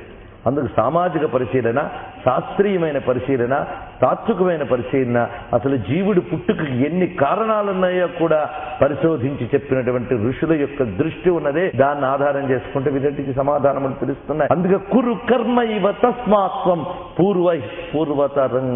పూర్వతరం కృతం. నీకంటే పూర్వులు చేసినదేదో అది నువ్వు చెయ్యు. ఎదురుగా కనబడుతున్నారే భీష్మ పితామహుడు, వాళ్ళెవరు? పితామహుడు. ఆయన ఏం చేస్తున్నాడు? వీళ్ళందరూ ఎక్కడి నుంచి వచ్చారు, వాళ్ళు ఎలా అనుసరించారు గమనించు అని చెప్పి అసలు ఈ కర్మ గొప్పదా, ఆ కర్మ గొప్పదా, ఇవన్నీ నిర్ణయించి చెప్పడానికి మనం కర్మ గురించి నిర్ణయించగలిగే స్థితి ఉన్నదా? కర్మ యొక్క గతి ఊహకు కూడా అందనటువంటిది సుమా. అసలు జీవుడి గతే తెలియదు, ఇంకా కర్మగత ఏమిటండి?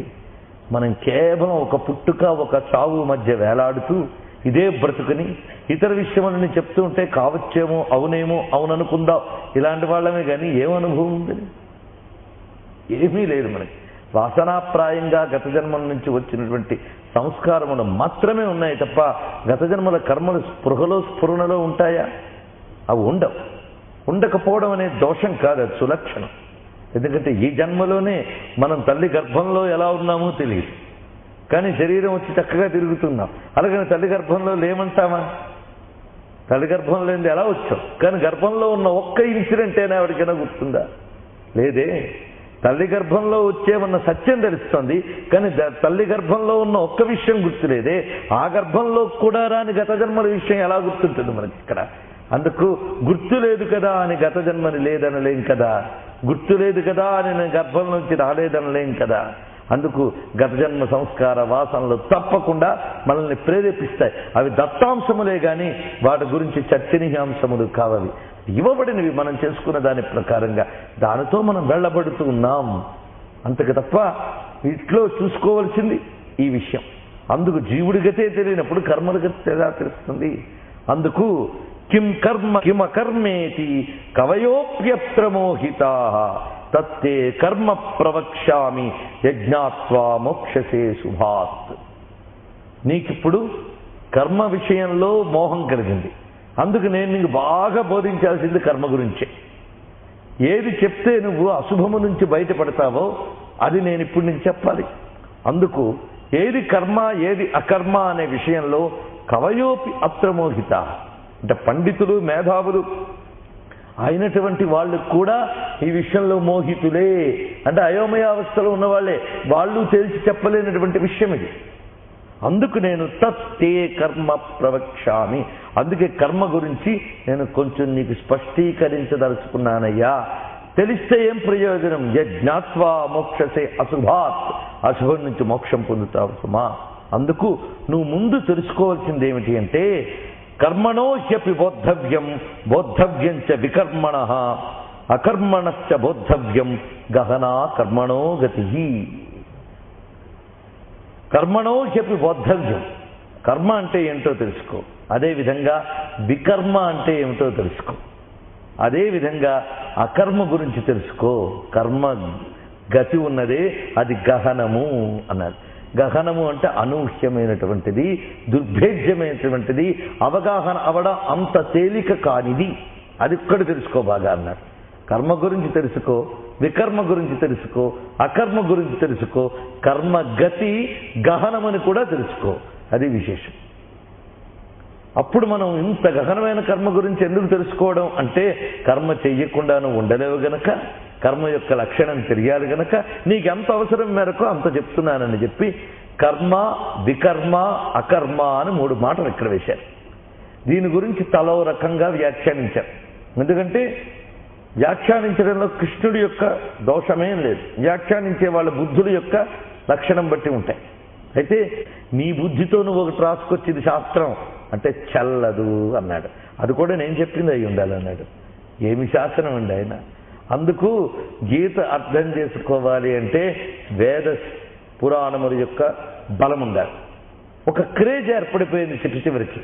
ఎవరో అన్నారు గీత చాలా గొప్పదని అన్నారు కదా అని ఒకరు చెప్పారు. చెప్పగానే మరొకటి చెప్పాడు, ఇంకా తయారైపోయింది. కానీ గొప్ప పని ఏమిటంటే గీత వినడం, గీత పట్టుకోవడం. ఆఖరికి హిందువుల మత గ్రంథం ఏదంటే గీత. హిందువుల మతానికి గ్రంథము లేదు, బాగా తెలుసుకోండి. ఒక గ్రంథం మీదో ఒక ప్రచారకుడి మీదో ఆధారపడి బ్రతికే మతం కాదు హిందూ మతం అనేటువంటిది. హిందూ మతం జ్ఞానం మీద, ధర్మం మీద ఉన్నది. దాని గురించి స్పష్టం చేసిన అపౌరుషమైన వేదరాశి, వేదాంశములు, దానిని స్మరించిన స్మృతులు, వీటి నుంచి ఏర్పడిన శాస్త్రములు, దాన్ని ఆధారం చేసుకుని తయారైన మహాభారతం, దానిలో ప్రబలంగా ఇన్నిటి సారంగా చెప్పబడ్డ గీత, ఇవన్నీ మన గ్రంథములే. అందుకు ఒకదానితో ఒకటి బలీయమైన సంబంధం ఉన్నది. అందుకు మధ్యలో ఒక్క పుస్తకాన్ని తీసి ఈ ఆధునికమైన కళ్ళజోళ్లు పెట్టుకుని దీన్ని పరిశీలించి ఇది ఇక్కడ చెప్పారని చెప్పడానికి లేదు. మన శాస్త్రీయమైన ప్రమాణములతోనే దీన్ని వ్యాఖ్యానించుకోవాలి గనక అశాస్త్రీయంగా ఇప్పటి వరకు వచ్చిన గ్రంథరాశి వినడానికి బాగున్నట్టు అనిపించినా వాటిలో పూర్వాపర సంబంధములు పటిష్టతలు లేవు గనక శాస్త్రీయమైన పారిభాషిక పదాలు ఏవైతే ఉపనిషత్తులు ఎందు, ఇతర పురాణములు ఎందు, ఇతర గీతాశాస్త్రములందు, మనకు అనేక గీతాశాస్త్రాలు ఉన్నాయి. ప్రతి గీతాశాస్త్రం యొక్క సైన్సు, దాని యొక్క టెక్నిక్ ఒక్కటే, ప్రతి ప్రక్రియకి ఒకటే. సంగీతంలో ఒక రాగంలో అనేక కీర్తనలు ఉంటాయి. ఎన్ని కీర్తనలున్నా ఒక రాగంలో పాడబడ్డప్పుడు ఆ రాగం యొక్క లక్షణాలు అన్ని కీర్తనలకి ఎలా వర్తిస్తాయో గీతా లక్షణములు అనేటువంటిది పురాణ విద్యలో ఒక భాగం. అంటే గీతా లక్షణం అంటే తెలియాలి. ఆ గీతలు అన్నింట్లోనే ఒకటే సారం చెప్పబడుతుంది. ఏది బ్రహ్మ విద్యో దానికి గీత అనే పేరు. బాగా గుర్తుపెట్టుకుంటే చాలు. ఇదొక్కటి స్థూలంగా గుర్తుపెట్టుకుంటే చాలు. అందుకు బ్రహ్మ విద్య ఒక్కసారి చెప్పబడిందా? భారతంలోనే కృష్ణ పరమాత్మ అనేక మార్లు గీతలు చెప్పాడు, భాగవతంలోనే చెప్పాడు. అయితే అక్కడొకటి ఇక్కడొకటి చెప్పాడు. ఇక్కడ కూడా ఒక్కడే చెప్పాడు, అధికార భేదాన్ని అనుసరించి. అది విశేషం. అలాగే ఇక్కడ ఆయన చెప్పిన దానికి అక్కడ మాటలు కూడా మనం సాయం చేసుకుంటే ఈ శబ్దములు బాగా అర్థమవుతాయి. అందుకే సంప్రదాయం చెప్పినటువంటి ప్రకారంగా అలాగని మన ఊహలు పనికిరావా అంటే శాస్త్రపు మర్యాదలు అతిక్రమించని ఊహలతో, అంటే పట్టాలు తప్పని బండిలాగా శాస్త్రాన్ని అతిక్రమించకుండా ఎంతైనా ఊహించవచ్చు. అలాంటి ఊహతో శాస్త్ర ప్రమాణములతో మనం చూసుకుంటే కర్మ, అకర్మ, వికర్మ, దీనికి ఎవరెవరు ఎలా చెప్పారనేది నేను చెప్పను. ఎందుకంటే ఎక్కువ కన్ఫ్యూజ్ చేయడం, పైగా ఇన్ని పుస్తకాలు నేను చదివానని ఇక్కడ ప్రదర్శించడం నా యొక్క ఉద్దేశం కాదు. సూటిగా చక్కగా తెలుసుకుని మనం అమలుపరుచుకోవడానికి పనికొచ్చే మేరకు అవసరం కనుక ఇక్కడ ఆదిశంకర భగవత్పాదుల వంటి సంప్రదాయవేత్తలు, ఇతర గీతాశాస్త్రములు చెప్పిన వాటిని ఆధారం చేసుకుని వీటిలో ఉన్న లోతును పరిశీలిద్దాం. కర్మ అన్నప్పుడు ఇక్కడ సత్కర్మ, వాడు చాలా గుణవంతుడండి అని అంటాం లోకంలో. గుణవంతుడు అంటే అర్థం దుర్గుణవంతుడా సుగుణవంతుడా అని మరి ప్రశ్నించక్కర్లేదు. సుగుణవంతుడైతేనే గుణవంతుడు అంటున్నాం. అందుకు గుణవంతుడు అంటేనే సుగుణవంతుడు అని అర్థం. అలాగే కర్మ అంటేనే సత్కర్మ అని అర్థం ఇక్కడ తీసుకోవాలి. శాస్త్రచోదితమైన కర్మ సత్కర్మ. అంటే శాస్త్రము ఏది విధి అని చెప్పినదో, ఏది చెయ్యాలి అని చెప్పినదో దానికి కర్మ అని పేరు. అలాగే శాస్త్రం నిషేధించింది, ఇది చెయ్యరాదు అని. ఆ నిషేధించిన కర్మ వికర్మ అని చెప్పారు. ఇక అకర్మ ఉందిట. ఈ అకర్మ అంటే ఏమిటి అంటే ఏ కర్మ చేయకుండా ఉండడం. ఏ కర్మ చేయకుండా ఎవడుంటాడండి? వాడి కర్మ కానీ ఎవడూ ఉండడు. ఏదో కర్మ చేస్తూనే ఉంటాడు. వాడు ఏ కర్మ చేయకుండా ఉన్నాడండి అని అంటే మూర్ఖత్వం. ఒక్క శవం ఒక్కటే ఆ పని చేయగలదు. సృష్టిలో ఏ కర్మ చేయకుండా ఉండేది శవం మాత్రమే. ఏ కర్మ చేయకుండా ఉన్నామా? ముందు శరీరం మనమే అనుకుంటే ఊపిరి తీయట్లేదా? లోపల జీర్ణం జరగట్లేదా? మరి ఎవడు కర్మ లేకుండా ఉన్నాడు? అదే అన్నాడు, నాకు తిష్ట క్షణమపి జాతు కర్మ. ఎవడు ఉండడు, ఏదో చేస్తూ ఉంటాడు. ఇక్కడ అందుకే అకర్మ అంటే అర్థం కాదు, కర్మాతీత స్థితి అని అర్థం చెప్తున్నారు. కర్మకు అతీతమైనటువంటి స్థితి. అందుకే కర్మ, వికర్మ, అకర్మ, విధి నిషేధం. అందుకే వికర్మలు చేయరాదు, కర్మ ఆచరించవలసినదే. క్రమంగా యోగం పండి అకర్మ స్థితికి చేరుకుంటే చాలా విశేషం. ఇది మనం ఇక్కడ వరకు తెలుసుకుంటే చాలు. అటు తర్వాత కర్మణ్యకర్మయ పశ్చేత్ అకర్మణి చ కర్మయః స బుద్ధిమాన్ మనుష్యేషు స యుక్తః కృత్న కర్మ కృత్. ఇది ఈ మొత్తం అధ్యాయంలో కూట శ్లోకము అని చెప్పబడేది, గూఢ శ్లోకము అని చెప్పబడేది. చాలా ముఖ్యమైనటువంటి శ్లోకం. ఇంత అందమైన శ్లోకం మరొకటి ఉండదు, ఇంత కన్ఫ్యూజ్డ్ శ్లోకం మరొకటి ఉండదు. అంత చక్కటి శ్లోకం ఇది. కానీ కృష్ణ పరమాత్మ కీలకమంతా ఇక్కడ పెట్టాడు. దీనికి ఉన్న వ్యాఖ్యానాలు చదివితే ఇంత తల ఇంత అవుతుంది, అంత వాచిపోతుంది. అంత వేడి వాడి వ్యాఖ్యానాలన్నీ చేశారు, ఒక్కొక్కరు తలో రకంగా. అందరి ప్రయత్నం కూడా అర్థమయ్యేటట్టు చెప్పాలనేటువంటిది ఇప్పుడు నాదే అదే ప్రయత్నం. కానీ అర్థం చేసుకోవడమే మహా కష్టం. అనేకం మదనం చేసి మళ్ళీ ఏది శాస్త్రీయమో ఏది అశాస్త్రీయమో పోల్చగలిగే ఒక 4 ఇచ్చాడు భగవానుడు. అదొక్కటి. ఆ శాస్త్రీయం అశాస్త్రీయం ఏదా టచ్ చేయడు. ఎందుకంటే మనకొక కొలబద్దు ఉన్నది, ఒక గీటురాయి ఉన్నది. ఆ గీటురాయి వేదం, ఆ గీటురాయి శాస్త్రం. ఆ గీటురాయిని ఆధారం చేసుకుని ఇందులో శబ్దజాలాన్ని మనం జాగ్రత్తగా పరిశీలిస్తే అసలు మనకు కావలసిందంతా ఇందులో ఎంత అందంగా ఇమిడ్చాడండి. అంత దాన్ని ఒక్కదానిలో ఇమిడ్చినప్పుడే అది అంతగా అర్థం కాని గొప్ప శ్లోకమే కూర్చుంటుంది. అది విశేషం. అందుకే ఇక్కడ చెప్తున్నది ఏంటంటే కర్మణ్యకర్మయ పశ్చేత్ అకర్మణి చ కర్మయః స బుద్ధిమాన్ మనుష్యేషు సయుక్త కృత్న కర్మ కృత్. కర్మయందు అకర్మని ఎవడు చూస్తున్నాడో, అకర్మయందు కర్మని ఎవడు చూస్తున్నాడో వాడు బుద్ధిమంతుడు, వాడు యోగి, వాడు అన్ని కర్మలను చేసిన వాడే అని 3 మాటలు చెప్తున్నారు. చాలు. ఎందుకంటే ప్రతివాడికి ఆ 3 అనిపించుకోవాలని ఉంటుంది. బుద్ధిమంతుడు, యోగి, చేయవలసినవన్నీ చేశాడు. ఈ 3 చెప్తున్నారు ఇక్కడ. ప్రతివాడికి అదే కావాలిగా సర్టిఫికెట్. అంటే ఎవడు ఆ 3 సర్టిఫికెట్లకి అర్హుడు అంటే పైన చెప్పినవాడు. ఎవడు కర్మలో అకర్మను చూస్తున్నాడో, అకర్మలో కర్మను చూస్తున్నాడో అంటే వికర్మ విషయం వదిలేశాడు ఇక్కడ చెప్పడం. కొందరు ఏం చెప్పారంటే కర్మ వికర్మలు 2 కూడా కర్మకు సంబంధించినవే. అంటే విధి నిషేధాత్మకమైన కర్మలు కొన్ని ఉన్నాయి.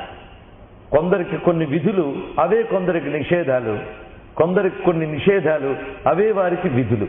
అందుకే ధర్మం రిలేటివ్ అని చెప్పుకున్నాం మనం. విధి నిషేధాత్మకమని శాస్త్రములు చెప్తాయి. శాస్త్రం ఇది చెయ్యు అది చెయ్యకు అని క్షేమం కోసం ఏది చెప్పినదో అది. అప్పుడు ఇక్కడ చేసేదేమిటి విధే గనక ఇక్కడ వికర్మ గురించి చెప్పవలసిన పని లేదు. అందుకు కర్మలయందు ఎవడు అకర్మని చూస్తున్నాడో, అకర్మయందు ఎవడు కర్మను చూస్తున్నాడో. ఇప్పుడు చెప్తున్న యోగం ఏంటి గుర్తుపెట్టుకోండి. చెప్తున్న యోగం ఏంటి? జ్ఞానయోగం. అందుకే ఇది అంత తేలిక కాదు అన్న విషయం అర్థమవుతోంది. కావలసింది ఏకాగ్రత. భగవద్గీతలో నిన్నటి రోజు చాలా బాగుందండి ఉపన్యాసం. ఎందుకంటే రేపు బాగుండొచ్చు, కథలు వస్తాయి. కథలు వచ్చినప్పుడు బాగుంటుంది. మరి జ్ఞానయోగం అన్నప్పుడు బుర్రకు పని, అతి జాగ్రత్తగా వినాలి. అసలు ఏ ఆలోచన లేని వాడికి ఆ బాధే లేదు. కృష్ణ భజన ఉంది ఎలాగూ, కానీ ఇక్కడే జాగ్రత్తగా చూడాలి. దానికి భగవద్గీత ఉపన్యాసం పెట్టనక్కర్లే భజనకి. కానీ భగవద్గీత ఉపన్యాసం పెట్టుకున్నాం ఎప్పుడో ఇక్కడ బుర్ర పగలగొట్టుకోవలసిందే. అంటే అర్థం ఆలోచన ఆలోచన ఆలోచన, తప తప తప. ఈ శ్లోకం జాగ్రత్తగా మనం చేసుకోవాల్సిన గొప్ప శ్లోకం. అసలు ఎప్పుడైనా జీవితంలో నేనేమిటి, ఎటు వెళ్ళాను అనే ఆలోచనైనా, దానికి తగ్గ సాధనైనా, గురువుగారు చెప్పినట్లుగా, అంటే జగద్గురు శ్రీకృష్ణుడు చెప్పినట్లుగా కామక్రోధముల వేగాన్ని తగ్గించుకోవాలనే ప్రయత్నమైన ఇసుమంత కూడా చెయ్యని వారికి శ్లోకం అర్థం కాదు. జ్ఞానం అర్థం కావాలి అంటే కొంతలో కొంత సాధన ఉన్నవాళ్ళు, తప ఉన్న వాళ్ళకే అర్థమవుతుంది. కాలక్షేపపు రాయళ్ళకి భగవద్జ్ఞానం లభించదు. భగవద్గీత కాలక్షేప గ్రంథం కాదు, ఉపన్యాస గ్రంథం కూడా కాదు. అది సాధనా గ్రంథం, అది యోగ శాస్త్రము. అందుకే అదేం పెద్ద బ్రహ్మ విద్య అని అంటాం మనం లోకంలో. అదేం పెద్ద బ్రహ్మ విద్య అంటే అంత తేలిక కానిది అని అర్థమే కదా. మరి భగవద్గీతకి బ్రహ్మ విద్యాయాం, మరి అంత తేలిగ్గా అర్థమైపోతే గీత ఎక్కడైందండి? అది బ్రహ్మ విద్య. అందుకు అది తేలిక కాదు, మనం గట్టిపడాలి. అది విశేషం. మనం గట్టిపడి గ్రహించడానికి కావలసింది గురువుగారు చెప్పారు, శ్రద్ధావాన్ లభతే జ్ఞానం. అందుకు అది ఒక్కడ పెట్టుకున్నాం. ఆ శ్రద్ధతో జాగ్రత్తగా వింటే అందరికీ అర్థమవుతుంది. కర్మలో అకర్మని చూడు, అకర్మలో కర్మని చూడు. ఎంత సింపుల్ మాట! ఇంత సింపుల్గా ఎవరు చెప్పగలరు? ఆయన చెప్పగలరు. ఎవరు? శ్రీకృష్ణ పరమాత్మ, ఇంకెవరూ చెప్పలేరు. ఇది మనం ఇక్కడ పరిశీలించాలి. కర్మ అంటే ఏమిటి, అకర్మ అంటే ఏమిటి? అకర్మ అంటే సోమరితనం కాదు అని స్పష్టంగా మనం చెప్పుకున్నాం. కనుక అకర్మ అంటే కర్మకు అతీతమైన స్థితి అని అర్థం. కర్మ చేసేది ఏది? దీనికి ఇక్కడ కర్మ అనగానే ఇందాక మన శాస్త్రచోదితము అనే కాకుండా కర్మనామ దేహాది చేష్ట అన్నారు. నీ దేహాదుల చేష్టలు ఇవి కర్మలు. అకర్మనామ తదక్రియా తూష్ణీమాసనం. భగవత్పాదుల వారు చేసినటువంటి భాష్యం అనే విషయం. తూష్ణీం ఆసనం, మనం ఊరక కూర్చోవడం అనే గురించి ఒక ఉదాహరణతో సహా చెప్పుకున్నాం. గుడిలో ఒక యోగి ఊరక ఎలా కూర్చున్నాడు అనేటువంటిది. ఊరక కూర్చునేవాడు ఎవడు? ఏదైతే అటు ఇటు చలించకుండా అచలోయం సనాతన తాణుహు అని నిశ్చలంగా ఉంటుందో దానిని ఎవడు పట్టుకున్నాడో వాడు ఊరక కూర్చున్నవాడు. నిన్న మనం చెప్పుకున్నట్టు తిరుగుతున్న చక్రానికి తిరగని ఆధారం ఒకటి ఉన్నదే, అది అకర్మ. తిరుగుతున్న చక్రం కర్మ. ఇది జాగ్రత్తగా మనం చూసుకున్నట్లుగా ఇక్కడ విషయానికి వస్తే ఎవడు ఆ స్థితికి చేరాడో వాడు అకర్మ స్థితిలో ఉన్నటువంటి వాడు, అంటే జ్ఞాని అయిన వాడు అని అర్థం. జ్ఞానము అంటే మళ్ళీ ఒక విషయం తెలుసుకోండి. జ్ఞానము అంటే తెలుసుకొనుట కాదు, తెలుసుకోవడం కాదు. జ్ఞానం అంటే, జ్ఞానం అంటే ఆత్మ చైతన్యం. ఇది విశేషం. జ్ఞానం అంటే చైతన్యము అని అర్థం, ఆత్మ చైతన్యం. నువ్వు ఒక విషయాన్ని తెలుసుకుంటున్నావు. దేనివల్ల తెలుసుకుంటున్నావు? తెలుసుకోవడానికంటూ నీ లోపల చైతన్యం ఉంటేనే కదా తెలుసుకుంటున్నావు. ఆ చైతన్యం అసలైన జ్ఞానం. ఆ జ్ఞానమే సత్ చిత్ ఆనందంలోని చిత్ అనే శబ్దం. ఆ జ్ఞానానికి సంబంధించిన జ్ఞానయోగం అది. అంతేగాని నేను ఆత్మ గురించి గడగడగడగడగా 10 నిమిషాలు చెప్పగలనండి. జీవాత్మ, పరమాత్మ, దేహాత్మ, ఇంద్రియాత్మ ఓహో తగడగా చెప్పాను నేను జ్ఞానయోగిని. వాడు బ్రహ్మనిష్ఠుడండి. బ్రహ్మజ్ఞుడు అంటే ఏం కాదు. బ్రహ్మము గురించి మాట్లాడువాడు వాడు, అంతేగాని బ్రహ్మము గురించి తెలిసినవాడు కాదు వాడు. బ్రహ్మవిద్ బ్రహ్మైవ భవతి. అందుకు ఆత్మ యొక్క చైతన్యం ఏదైతే ఉందో ఆ చైతన్యమే జ్ఞానము. అది నిజానికి అకర్మ. ఇది బాగా తెలుసుకోవాలి. అది కర్మకు అతీతమైనటువంటిది. ఇప్పుడు కర్మ దేనిది? దేహాదులది అని చెప్పుకున్నాం మనం. దేహాదుల యొక్క చేష్ట కర్మ. దేహాదుల చేత ఈ కర్మ జరుగుతున్నది అంటే దీని ప్రేరకమేది? ప్రాణము, బుద్ధి, ఇవన్నీ కూడా. వీటికి ఆధారమేది? చైతన్యం. ఈ చైతన్యం ఎలా ఉన్నది? ఆధారమై ఉన్నటువంటిది. ఈ ఆధారమైన దాని యందు ఈ చైతన్యం అంతా కథలు, ఈ దేహాదులన్నీ కూడా క్రియాశీలములవుతున్నాయి. ఈ ఆధారమే లేకపోతే అవేవి లేవు కదా. కనుక కర్మలు దేనికి సంబంధించినవి? దేహ, ప్రాణ, మనో, బుద్ధి, వీటికి సంబంధించినవన్నీ కర్మలే. మనం శరీరాన్ని కదపకుండా కూర్చున్నంత మాత్రమున కర్మ చెయ్యని వారం కాదు. మన మనస్సు కదులుతుంది, మన బుద్ధి కదులుతుంది, మన ప్రాణం కదులుతుంది. వీటిలో ఏది కదిలినా కర్మ జరుగుతున్నట్టే. కనుక ఇవన్నీ కర్మలుగా మనం చూస్తే దేహ, ప్రాణ, మనో, బుద్ధి, ఇంద్రియములు కర్మలైతే వీటికి ఆధారమైన చైతన్యం అకర్మ. అది విశేషం. ఆ చైతన్యమే నువ్వు అనే స్పృహలోకి నువ్వు వెళ్ళగలిగితే అప్పుడు నువ్వేం చేస్తావంటే ఈ దేహాదుల కర్మలు అన్నిటి యందు అకర్మని చూడగలవు. అది విశేషం.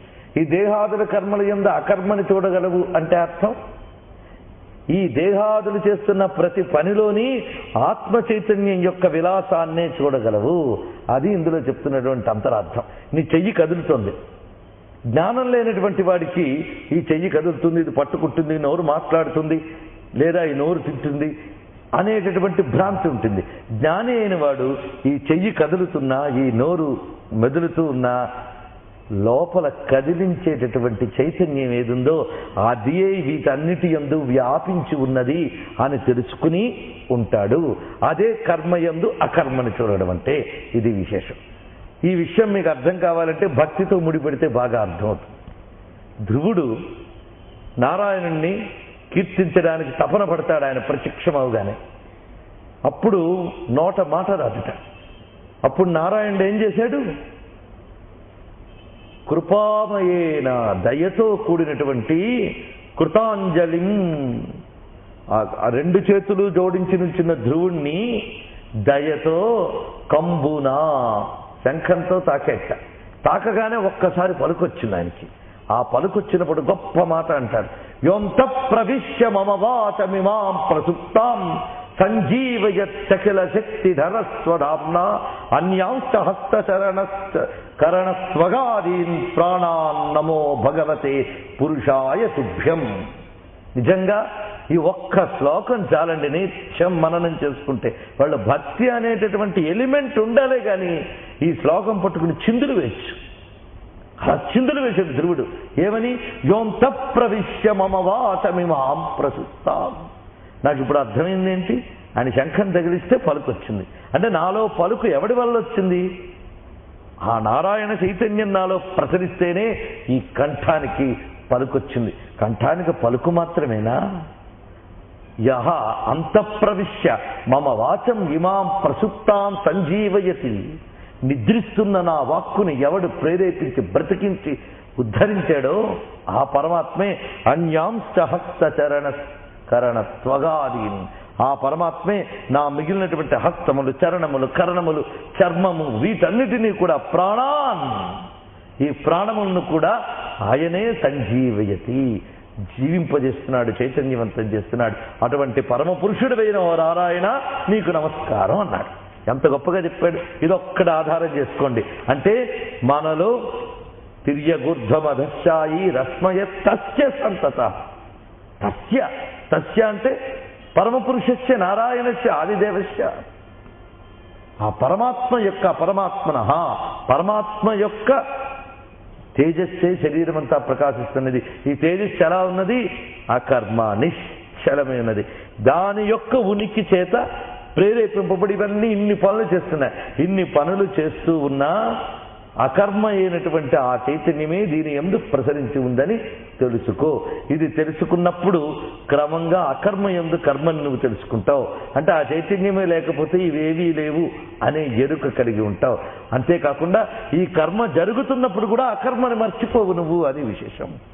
అంటే కర్మ చేస్తున్నప్పుడు కూడా జ్ఞానముతో ఉన్నవాడు కర్మ యందు అకర్మని ఉన్నవాడు. అదేవిధంగా జ్ఞానస్థితిని వదలకుండా కర్మ చేసేవాడు అకర్మ యందు కర్మను చూసేవాడు. అంటే ఇక్కడ మొత్తం మీద ఏంటంటే జ్ఞాని యొక్క స్థితి చెప్తున్నాడు. జ్ఞాని కర్మ చేసినా కర్మకు బంధితుడు కాకుండా కర్మ అంతా కూడా ఆ జ్ఞానస్థితి యందుండే నిర్వహిస్తాడు. కానీ దాని యందు దేహ ప్రాణ మనో బుద్ధి ఇంద్రియ భ్రాంతితో చిక్కుబడడు సుమా అనేది గురువు గారు చెప్తున్నటువంటి పెద్ద మాట. ఇది మనం అర్థం చేసుకోవడానికి ఇదివరకు అనేక ఉదాహరణలు చెప్పుకున్నాం. వాటిని గుర్తు తెచ్చుకున్నాం ఒక్కసారి. మొన్ననే చెప్పుకున్నాం జ్యోతి, వెలుగు, అది ప్రసరిస్తున్న వస్తువు అని. అందుకు ఈ కర్మ అనేటటువంటిది ప్రసరిస్తున్నంతసేపు కూడా ఈ జ్ఞానము చేతనే కర్మ సాగుతున్నది అని తెలుసుకో. ఈ సాగుతున్న కర్మయందంతా కూడా జ్ఞానము యొక్క విలసనమే ఉందని తెలుసుకో. ఇది మనం గ్రహించినప్పుడు పైన ప్రకాశిస్తున్న జ్యోతి యొక్క వెలుగుతో ఇక్కడ ప్రతి వస్తువు ప్రకాశమానమవుతున్నది. ఈ వెలుగు అక్కడి నుంచి ఇక్కడికి ప్రసరించడం అనే కర్మ చేత ఇవన్నీ ప్రకాశమానమవుతున్నది. అందుకు వెలుగు కర్మ అని మనం తెలుసుకుంటే ఈ వెలుగు అనే కర్మ దేని వల్ల జరుగుతున్నది? అకర్మయేను జ్యోతి వల్ల జరుగుతున్నది. అందుకే వెలుగు యందు ఆ జ్యోతిని చూడు, ఆ జ్యోతి యందు ఈ వెలుగును చూడు. అదే కర్మయందు అకర్మను చూడు, అకర్మయందు కర్మను చూడు. అర్థమవుతున్నది కదా. అందుకే ఈ జగత్తులో జరిగే ప్రతి కర్మ కూడా దీనికి అంటకుండా అకర్మయ్యే ఏ నారాయణుడున్నాడో ఆయన యొక్క విలాసమని తెలుసుకున్నప్పుడు ప్రపంచాన్ని పరిశీలిస్తున్న పరమాత్మని మరువము. అదే మరి ఒక చోట గీతలో ఆయన చెప్తాడు, ఇక్కడికి తెచ్చుకుంటే ఇంకా బాగా అర్థమవుతుంది. యోమాం పశ్యతి సర్వత్రా సర్వంచ మయి పశ్యతి. అది ఇక్కడ అన్వయించుకోవాలి. అంతటా నన్ను ఎవడు చూస్తున్నాడో, నా యందు అన్నిటినీ ఎవడు చూస్తున్నాడో వాడు యోగి. అదే విషయం ఇక్కడ కూడా. పరమాత్మ స్థితి ఆయన ముందే చెప్పాడు, తస్య కర్తారం విద్య అకర్తారం. అక్కడికి వెళితే ఇది ఇంకా బాగా అర్థమవుతుంది. ఇవన్నీ చేసేవాడినేనే, ఇవి చేయని వాడినేనే అన్నాడు. ఆయన చైతన్యం లేకపోతే ఇవేవీ లేవు. కానీ వీటి వేటికి కూడా ఆయన కారణము కాదు. ఆయన లేకపోతే ఇదేదీ లేదు. ఇది ఎప్పుడైతే తెలిసిందో ఇంద్రియాదులు ప్రకృతిజములైనటువంటి ప్రేరణచే పనులు చేస్తూ ఉన్నా వీటికి ఆధారమైన చైతన్యమునందు దృష్టి ఉంచి ఇది అంతా కూడా ఆ చైతన్య విలసనమే అని తెలుసుకుని కర్మ చేస్తున్నా అందులో చైతన్య విలసనాన్నే గమనిస్తాడు. ఆ చైతన్య స్థితి యందే ఈ కర్మనందరికీ లీనం చేస్తాడు. అదే అకర్మయందు కర్మ, కర్మయందు అకర్మ అనేటువంటి విషయాన్ని మనం పరిశీలించినట్లయితే మరి ఒక ఉదాహరణ కూడా మీకు చక్కగా అర్థమవడానికి చెప్తున్నాం. ఒక నదిలో అలలున్నాయి. నదిలో అలలు, నది అనేటువంటిది నిశ్చల చైతన్యం, అలలు అనేది చలన రూప చైతన్యం. కనుక నిశ్చలమైనటువంటి నది అకర్మ, చలనములైన అలలు కర్మ. ఇప్పుడు ఈ రెండింటినీ విడదీసి చూడండి, సాధ్యమా? నిశ్చలమైనటువంటి అకర్మస్వరూపమైన నది యందు అలలు అనే కర్మ జరుగుతున్నంతసేపు దృష్టి సరిగ్గా ఉన్నటువంటి వాడికి అలలు వేరు నది వేరు కాదు కదా. అదేవిధంగా ఇక్కడ ఈ అలలలో నదిని చూస్తున్నాం, నదిలో అలల్ని చూస్తున్నాం. రెండిటి యందు ఒకే జల దృష్టి ఉన్నది.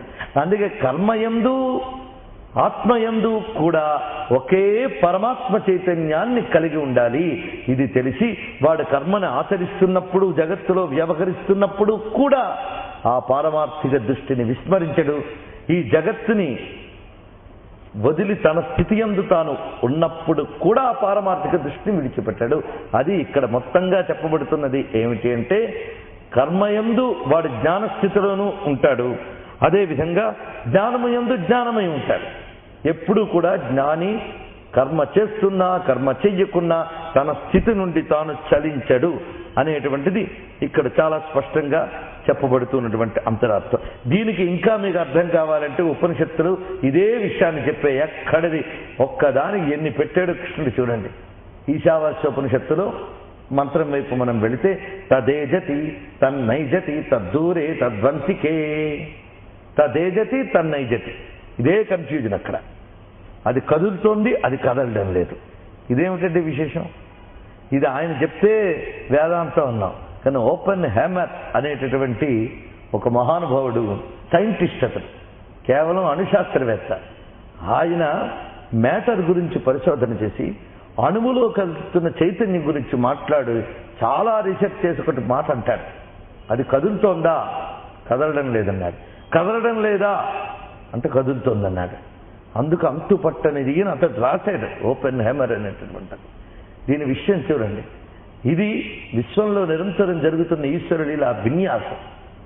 ఆ కారణం చేత ఇక్కడ కదిలేటప్పుడు కదలనప్పుడు కూడా జ్ఞానము అనేటువంటిది ఏదైతే ఉందో దాని నుండి తాను కదలకుండా ఉండగలిగే స్థితిని చెప్తూ అకర్మణిచ కర్మ కర్మని అకర్మ అనే దాని విషయంలో ఇంత ప్రస్తావన మనకి ఉన్నది.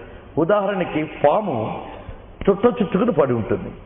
పాము చుట్ట చుట్టుకుని పడింది, కొంతసేపటికి మళ్ళీ లేచి ఒక కర్రలా ప్రాకి వెళ్ళిపోతుంది. అయితే చుట్ట చుట్టుకు పడున్న పాము వేరు, కర్రలాగా వెళ్ళే పాము వేరా? చెప్పండి. చుట్ట చుట్టుకుని తన స్థితిలో తాను ఉన్నప్పుడు పామే, కర్రలాగా వెళ్ళేటప్పుడు పామే. అంటే తాను కర్మ చేస్తూ ఉన్న కర్మలో అంటుకోకుండా తన జ్ఞానస్థితి యందు తాను ఉన్నాడు. ఆ తన జ్ఞానస్థితిలో తాను ఉండడమే తన యొక్క అసలైన కర్మ. అది విశేషం. అందుకు అకర్మలో కర్మ. అందుకు జ్ఞానము స్వరూపం, కర్మ విస్తారం. అది విశేషం. జ్ఞానము స్వరూపము, కర్మ విస్తారము. దీనికే మనకు చెప్పాలంటే స్టాటిక్ అండ్ డైనమిక్ అని చెప్తారు. భగవానుడు సృష్టి రచనలో ఈ రెండు చేస్తాడు. దీనినే ఉపనిషత్ పరిభాషలో తటస్థము, స్వరూపము అని రెండు చెప్తున్నారు. దీన్నే మరొక రకంగా తటస్థ లక్షణము, విభూతి లక్షణము అన్నారు. పరమేశ్వరుడు ఈ జగత్తంతటికి కారణం. ఆ కారణంలో ఆయన యొక్క అసలు స్వభావం సచ్చిత్ ఆనందమయుడు. అది ఆయన యొక్క స్వరూప లక్షణం. ఆ స్వరూప లక్షణం ఉన్నది. జగత్తు చేసేటప్పుడు విభూతిగా చేస్తున్నాడు. ఆ విభూతి చేసేటప్పుడు సృష్టి స్థితిలయ్యే కారకుడు. ఇప్పుడు రెండు లక్షణాల్లో ఏది కరెక్ట్? రెండూ కరెక్టే. సచ్చిదానంద స్వరూపుడు అనేటువంటిది ఆయనకు ఎప్పుడూ ఉన్న స్థితే. ఆ స్థితి ఆయన యొక్క స్వరూప లక్షణం. సృష్టి చేసేటప్పుడు తటస్థుడై ఉన్నాడు ఆయన. ఈ జగత్తంతా సృష్టి స్థితిలై చేసేటప్పుడు అక్కడ తన యొక్క విభూతుల్ని ప్రసరింపజేస్తున్నాడు. ఈ విభూతుల ప్రసరణ ఆయనకి కర్మ. ఇంత ప్రసరిస్తున్నా దానికి అంటుకోకుండా ఆధారమై ఉండడం ఆయన అకర్మ. ఇంత పని చేస్తున్నా ఆ స్థితి నుండి ఆయన చలించలేదు. అది అందుకు కర్మని అకర్మ, అకర్మని కర్మ అనేది ఇక్కడ చక్కగా చెప్తూ ఉన్నది. దీన్నే చిచ్చక్తి చేతనారూప, జడశక్తి జడాత్మిక అని లలితా శాస్త్రంలో స్పష్టంగా ఉన్నది. అదే ఇక్కడ జడ అంటే అకర్మ స్థితి. ఆ అకర్మ స్థితిలోనూ ఆ చైతన్యం అలాగే ఉన్నది. చిచ్చక్తి అది విస్తృతమై చైతన్యవంతమై కదులుతూ ఉన్న చలనాత్మకమైనప్పుడు అదే ఉన్నది. అందుకే చలనము అచలము కూడా ఒకే చైతన్యము అనేటటువంటి స్పృహలో ఎవడైతే ఉంటాడో వాడి జగత్తులో చలిస్తున్నా చరిస్తున్నా దేనికి అంటకుండా సర్వత్రా ఒకటే పరమాత్మను దర్శిస్తూ ఉంటాడు కనుక వాడు బుద్ధిమంతుడు, వాడు యుక్తుడు, వాడు కృత్న కర్మ కృత్. వాడయ్యా బుద్ధిమంతుడు, వాడు జ్ఞాని, వాడే యోగి, వాడు కర్మయోగి. దేన్ని అంటట్లేదు, ఎందుకంటే అంటుకున్నాడు పరమాత్మని కనుక. వాడు ప్రపంచంలో ఏది చూసినా రాగము, క్రోధము, భయము కలగట్లేదు. ఎందుకంటే జరుగుతున్న ఏ పనులు ఇన్ని విధాలుగా అవుతున్నాయి, ఎమోషన్ వాడికి లేదు. అదంతా కూడా ఈశ్వరమయంగా దర్శిస్తున్నాడు కనుక. అందుకు అకర్మ స్వరూపుడైన ఈశ్వరుని ప్రతి కర్మలోనూ దర్శిస్తున్నాడు.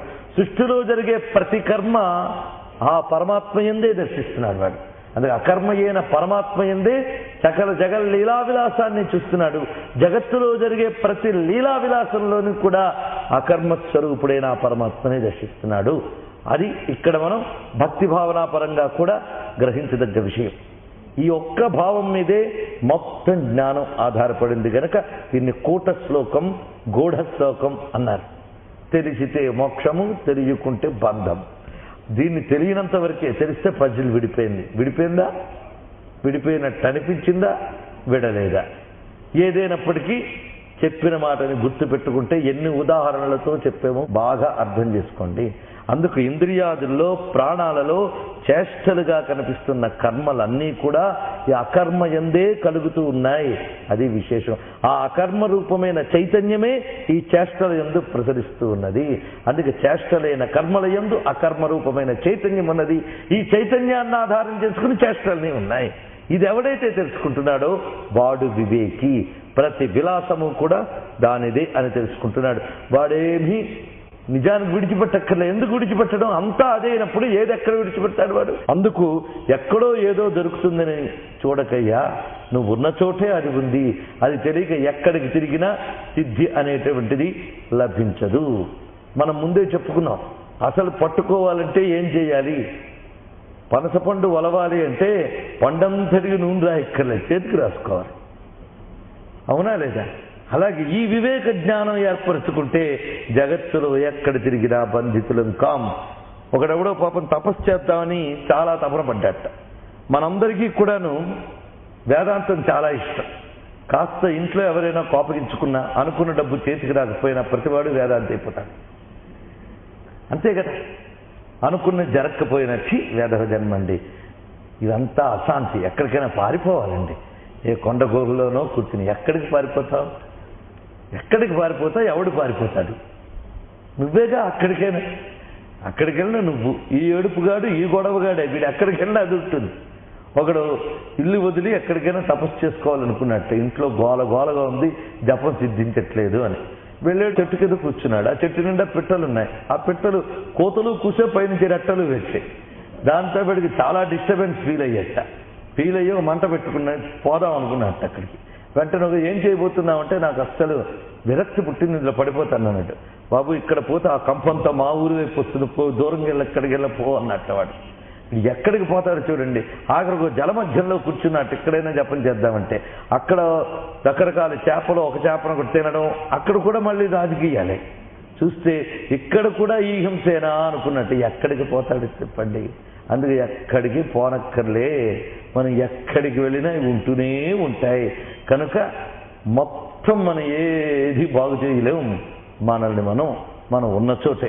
లేదండి పూర్తి డిస్టర్బెన్స్ నా చుట్టూ అంటే అప్పుడు నీ సాధన ఇంకా బలపడుతుంది.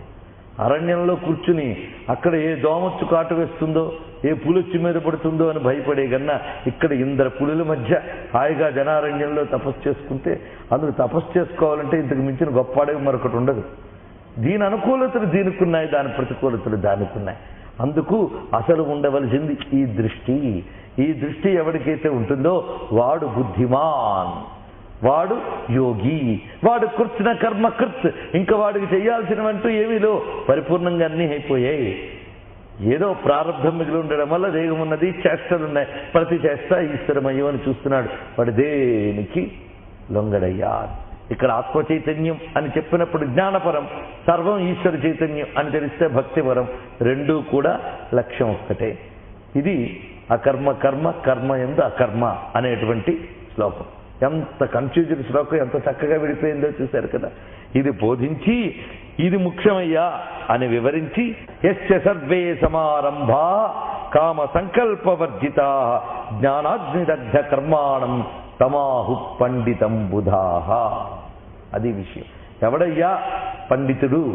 పండ అనేది సంస్కృత పదం, అంటే బుద్ధిమంతుడు, సమగ్రమైన బుద్ధి కలిగినటువంటి వాడు.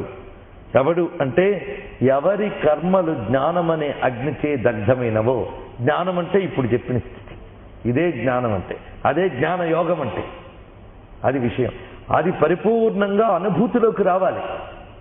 అందుకే చెప్పారు కర్మాచరణ ఎంతవరకు లోక సంగ్రహం కోసం కర్మ చేయడమా, ఫలప్రాప్తి కోసం కర్మ చేయడమా, ఆత్మశుద్ధి కోసం కర్మ చేయడమా, అంటే చిత్తశుద్ధి కోసం కర్మ చేయడమా అని అంటే ఫలాకాంక్ష కలిగినటువంటి వారు ఫలం కోసం చేస్తారు.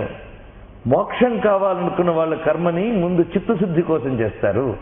జ్ఞాని అయిన వాడు మోక్ష స్థితిలోనే ఉన్నవాడు, వాడు లోక సంగ్రహం కోసం చేస్తాడు. లేదా ప్రారంభం మిగిలి ఉంది గనక అనుభవించేద్దామని సిద్ధపడతాడు. ఒక రమణ మహర్షి వలె, ఒక రామకృష్ణ పరమహంస వలె.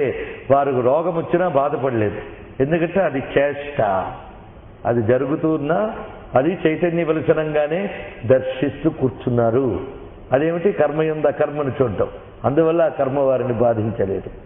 అది ఎందువల్ల బాధించలేదు? వాళ్ళ కర్మకి రెండు దోషాలు లేవు. ఈ స్థితిలో ఉన్న వారి కర్మకి రెండు దోషాలు అంటాం, మన స్థితిగా రెండు దోషాలు అంటుతాయి. అదేమిటంటే వాళ్ళ కర్మకి కామము సంకల్పము అనేటువంటి రెండు దోషాలు లేవు. ఆ రెండు దోషాలు ఉంటేనే కర్మ అంటిస్తుంది. ఆ రెండు దోషాలు లేనివాడు అకర్మ స్థితిలో ఉన్నటువంటి వాడు కర్మలో ఉన్నా వాడు దాని చేత లిప్తుడు కాడు, లేపుడు కాడు. అది విషయం ఇక్కడ చెప్తున్నారు. అందుకే కర్మ మనల్ని కాటు వెయ్యకూడదు అంటే దాని యొక్క కర్మ అనే పాముకి రెండు కోరలు పీకాయి. ఆ రెండు కోరలే కామ సంకల్పములు. అది విశేషం. యస్య సర్వే సమారంభాః కామ సంకల్పవర్జితా జ్ఞానాగ్నిదగ్ధ కర్మాణం తమాహు పండితం బుధాః. దీన్నే పరమాత్మ జహి శత్రుం కామరూపం దురాసనం అని ముందే చెప్పేశాడు ఆయన కర్మయోగంలో. ఆ కామరూపమైన శత్రువుకి ఉన్న డబల్ యాక్షన్ కామ సంకల్పవర్జితా. అది ఇక్కడ చూపిస్తున్నాడు. ఒక్క స్వరూపాన్ని ఇక్కడ మళ్ళీ అల్టిమేట్గా ఆ కామ సంకల్పములు వదులుట అని. అది ఏమిటి, ఎలాగా అనే సాధనా పదం గురించి ఆలోచిద్దాం. ఇప్పుడు చెప్పిన మాటలు అనేక ఉదాహరణములతో శాస్త్ర ప్రమాణములతో మనం వివరించుకున్నవి. పైగా ఆ సంప్రదాయం తెలిసినటువంటి వారు ఇచ్చిన భాష్యాల్ని అనుసరించి భావించి గ్రహించాం. దీన్ని మననం చేసుకోండి ఒక్క శ్లోకాన్ని. ఇది కేవలం ముందే చెప్పుకుంటున్నాం, భగవద్గీత బ్రహ్మ విద్య. ఇంకా ఇదేదో కథా విద్య కాదు, బ్రహ్మ విద్య. ఇది ఆలోచనాపరులకి అందుతుంది. తత్వం అంటేనే తపస్సు చేత లభించేది. అందుకు ఆలోచించండి. ఈ చెప్పిన మాట కాదు, చెప్పిన మాటలని మననం చేసుకుంటూ మథనం చేసుకుంటే తర్వాత శ్లోకం ఇంకా బాగా అర్థమవుతుంది. క్రమంగా ఆయన అవతార తత్వాన్ని ఏ విధంగా బోధించారు అని చెప్పడం, అవతారం యొక్క ప్రయోజనం ఆనాటి కాలంలో ఉన్నటువంటి ధర్మరక్షణ అధర్మ శిక్షణ అనేటటువంటి విషయమే కాకుండా తదనంతర కాల జీవులకు కూడా తదవతార స్మరణ వల్ల వాళ్ళ హృదయంలో ధార్మిక ప్రవృత్తి రక్షింపబడి అధర్మ ప్రవృత్తులు తొలగింపబడి సాధుత్వము ఉద్బుద్ధమై వాళ్ళు తరించాలి. అది అవతారముల యొక్క ప్రయోజనం. తర్వాతి ప్రయోజనం, స్వామి యొక్క అవతారాన్ని మనం జాగ్రత్తగా గమనించితే కర్మయోగం అంటే ఏమిటో జ్ఞానయోగం అంటో అర్థమైపోతుంది. ఎందుకంటే కర్మ ఆయన చేశాడు అవతారంలో. అవతారం అంటేనే కర్మను ఆచరించడానికే వచ్చాడు. మనం కర్మను ఆచరించక తప్పదు. ఆయనకి కర్మను ఆచరించవలసిన అవసరం లేకుండా ఆచరించాడు. అందుకు కర్మను ఆచరించక తప్పని మనం కర్మయోగులం కావాలి అంటే కర్మాచరణ చేసిన భగవంతుని జాగ్రత్తగా గమనించినట్లయితే అది ఆదర్శంగా మనం తీసుకుని కర్మయోగులమై తద్వారా జ్ఞానసిద్ధిని పొందాలి అని స్వామి అవతారములకున్న ప్రధానమైన తాత్విక ప్రయోజనం.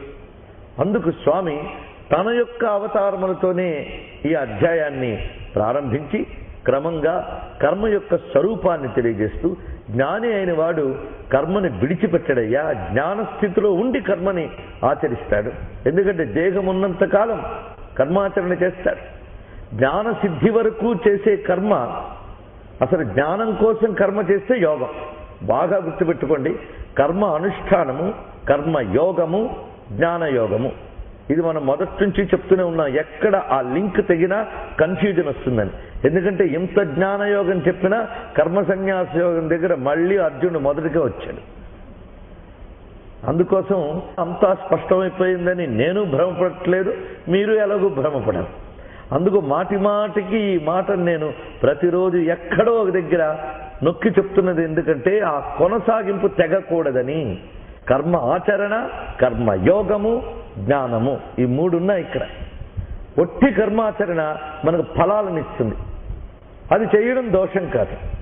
అసలు కర్మ లేకుండా లేక నిషేధ కర్మలు చేసే కన్నా ఇది మంచిది కర్మానుష్ఠానం.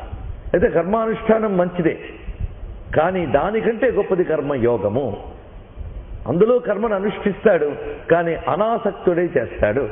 అనాసక్త యోగం అంత తేలికైన విషయం కాదు. దానిని ప్రయత్నపూర్వకంగా కర్మయోగంలో అవలంబిస్తాడు. తద్వారా వాడు జ్ఞానిగా పరిణమిస్తాడు. అందుకు కర్మానుష్ఠానానికి, జ్ఞానయోగానికి కర్మయోగం వంతెన అవుతున్నది. అది విశేషం. ఈ కర్మయోగం ద్వారా జ్ఞాని అయిన వాడు కర్మను విడిచిపెడతాడా? అది కదా ప్రశ్న. జ్ఞాని అయిన వాడు కర్మను విడిచిపెట్టాడు. అతడు జ్ఞానముతో కర్మయోగాన్ని అవలంబిస్తున్నాడు.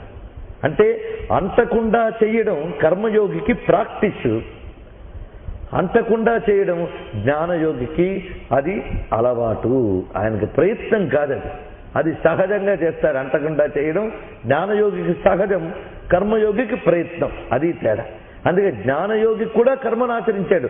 కానీ ఎందుకు చేస్తున్నాడు అంటే లోక సంగ్రహణార్థం జ్ఞానయోగి చేస్తాడు, చిత్తశుద్ధ్యర్థం కర్మయోగి చేస్తాడు. అది విశేషం. చిత్తశుద్ధికై కర్మయోగ యొక్క అనుష్ఠానము, లోక సంగ్రహణార్థం జ్ఞాని యొక్క అనుష్ఠానం. అందుకు జనకాదులు కూడా కర్మను ఆచరించారు జ్ఞానులైన వారు అని. అది అర్థం చేసుకోవడానికి అవతార పురుషుడైన నేను జ్ఞాని కంటే పైవాణ్ణి కదా, మరి నేనే ఆచరించాను కదా అని కర్మయోగంలో వివరణ చెప్పి మళ్ళీ దాన్ని తెలియజేస్తూ అటువంటి వాడి స్థితిని, ఆ జ్ఞాని యొక్క స్థితిని తెలియజేసేదే జ్ఞానయోగము. అది విశేషం. ఈ జ్ఞానయోగం చెప్పేటప్పుడు జ్ఞాని ఎలా ఉంటాడంటే అకర్మలో కర్మని, కర్మలో అకర్మని చూసేవాడు. దీని యొక్క విస్తృతి మనం చాలా వివరంగా చెప్పుకున్నాం. అంటే కర్మ చేసినప్పుడైనా కర్మ చేయకుండా ఉన్నా అతడు జ్ఞానమునందే ఉంటాడు కనుక ఈ రెండిటిలోనూ జ్ఞానముతో అనుబంధము తెంచుకోవడం లేదు అనేది ప్రధానంగా ఇక్కడ చెప్పదలుచుకున్నారు. ఎవరైతే అలా ఉన్నారో అతడు బుద్ధిమాన్ యుక్త కృష్ణ కర్మ కృత్. స బుద్ధిమాన్ మనుష్యేషు సయుక్త కృష్ణ కర్మకృత్ అని 18వ శ్లోకం చెప్పుకున్నాం మనం. ఇక్కడ బుద్ధిమాన్ అంటే జ్ఞాని అని అర్థం, యుక్త అంటే యోగి అని అర్థం, కృష్ణ కర్మకృత్ అంటే కర్మానుష్ఠానం. ఈ మూడు ఇక్కడ సమ్మేళనం చేశాడు. ఈ మూడు సమ్మేళనం చేసి చూపిస్తున్నాడు. ఆ స్థితిలో ఉన్నవాడే ఈ మూడింటి యొక్క పరమమైనటువంటి ఆ పద్ధతిని అందుకున్నటువంటి వాడు సుమా అని స్పష్టపరిచి, ఇది లభించాలంటే ఏం చేయాలి అనేటువంటి దాన్ని యస్య సర్వే సమారంభా కామ సంకల్పవర్జితా జ్ఞానాగ్నిదగ్ధ కర్మాణం తమాహు పండితం బుధాహ. బుధాహ అంటే తెలిసిన వారు అని అర్థం. తెలిసిన వారు ఎవరిని పండితుడు అంటున్నారు అంటే, పండితుడు అనాలి అంటే దానికి ఒక క్వాలిఫికేషన్ ఉందన్నమాట. ఏమిటి? వాడు బుధుడై ఉండాలి. అందుకే ఆయన పండితుడండి, ఎందుకంటే పండిత వేషం వేశాడు కనుక అని చెప్పడం, లేదా 4 సంస్కృత వచనాలు చెప్తాడు కనుక అని వీడు అనుకోవడం. కానీ వాడు పండితుడు అనాలి అంటే ఆ మాట అనడానికి వీడేమై ఉండాలి? వీడు బుధుడై ఉండాలి. బుధ అన్న పండితుడే. అందుకు తెలిసిన వారు వాడిని పండితుడు అంటున్నారు. పండితుడు అంటే సంస్కృతం బాగా నేర్చుకున్నాడనో లేకపోతే గ్రంథాలన్నీ చదివాడనో అర్థం కాదు. సంస్కృతంలో పండ అనే శబ్దానికి బుద్ధి అని అర్థం. అది ఎవరికి కలదో వాడు పండితుడు. బుద్ధి అంటే ఏమిటి? బుద్ధిమాన్ ముందే చెప్పాడు ఆయన. బుద్ధిమాన్ అంటే జ్ఞానవాన్. సమగ్రమైన ఆత్మ చైతన్యానికే జ్ఞానం అని పేరు. అంతేగాని బ్రహ్మ విద్య గురించి కబుర్లాడడం, ఉపనిషత్తులు వల్లెవేయడం జ్ఞానం కాదు. అది విషయాన్ని తెలుసుకునే జ్ఞానం అది. కానీ ఇక్కడ జ్ఞానయోగంలో వాడిన జ్ఞాన శబ్దం ఆత్మ చైతన్యాన్ని తెలియజేస్తుంది. చిత్ అనే విషయమే ఇక్కడ చెప్పబడుతున్నది. అందుకు దీనిని ఈ జ్ఞానం అన్నప్పుడు చైతన్యం అనే అర్థం చేసుకోవాలి. అది సమగ్రమైనటువంటిది. దానితో ఎవడు తన్మయుడై ఉన్నాడో వాడు పండితుడు. వాడు బుద్ధియే పండ అని చెప్పబడుతున్నది. ఇది ఉపనిషత్ స్థాయిలో పండితుడు అనేదానికి అర్థం. ఎవడయ్యా ఆ పండితుడు అంటే, ఎవడి కర్మలన్నీ జ్ఞానాగ్నిలో దగ్ధమవుతున్నాయో అన్నాడు. జ్ఞానాగ్ని దగ్ధ కర్మాణం తమాహు పండితం బుధాహ. జ్ఞానాగ్నిలో దగ్ధమవుతున్న కర్మలు అన్నారు. అంటే వాడి యొక్క సంచితములన్నీ కూడా ఈ జ్ఞానము చేత దగ్ధమైపోతున్నాయి. ప్రారబ్ధములు కూడా దగ్ధమవుతున్నాయట. అంతేగాని ప్రారబ్ధాలు అనుభవిస్తున్నాడు తగలబెడుతున్నాడు, అది విశేషం. ప్రారబ్ధం అనుభవించే వాళ్ళం మనం. జ్ఞాని ప్రారబ్ధాన్ని దగ్ధం చేస్తాడు. ఎప్పుడు దగ్ధం చేస్తాడు?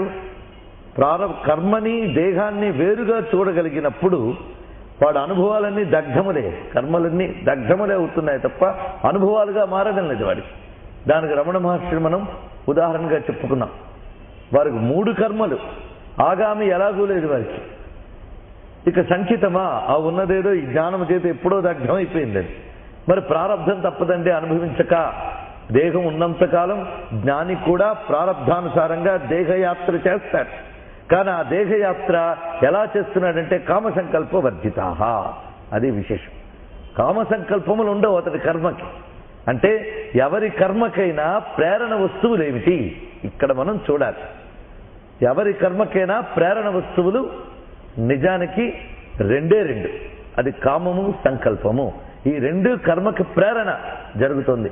అది లేకపోతే కర్మయే లేదు. అందుకు కోరిక ఒకటి, ఇది నేను చేస్తున్నాను చేస్తాను అనేటువంటి సంకల్పం ఒకటి. కొందరికి కోరికలు ఉంటాయి, సంకల్పం లేకపోవడం వల్ల కోరికగానే ఉండిపోతుంది. ఆ కోరికని ఎలాగైనా నేను నెరవేర్చుకుంటాను అని అనుకుంటేనే సంకల్పం పుట్టింది. ఈ 2 ఉంటేనే కర్మ అనేది పుట్టింది. అది అంటూ ఉంటేనే ఫలం అనేది ఉంటుంది. ఫలం అనేది ఉంటేనే వాసన అనేది ఉంటుంది. వాసన ఉంటేనే జన్మ, జన్మ ఉంటేనే కర్మ. మళ్ళీ అక్కడి నుంచి చెప్పడానికి లేదు. అందుకు కామ సంకల్పములు కోరికలకి కారణం. అయితే జీవించున్నంతకాలం కర్మ అనేది ఎవరికైనా తప్పదు. యోగికి తప్పదు, జ్ఞానికి తప్పదు. అయితే అతను ఎలా చేస్తున్నాడు అంటే కర్మకి నిన్ను అటాచ్ చేసేది కామ సంకల్పం. అందుకే ఈ కామ సంకల్పాలు 2 వదిలేస్తే ఆ కర్మ బాధించదు. ఉదాహరణకు మనం పరిశీలిద్దాం. అది ఇంకా వివరంగా చెప్తారు కృష్ణ పరమాత్మ. వాళ్ళు శరీర యాత్ర కోసం చేసే కర్మలు అనిపించుకోవయ్యా అని చెప్పారు.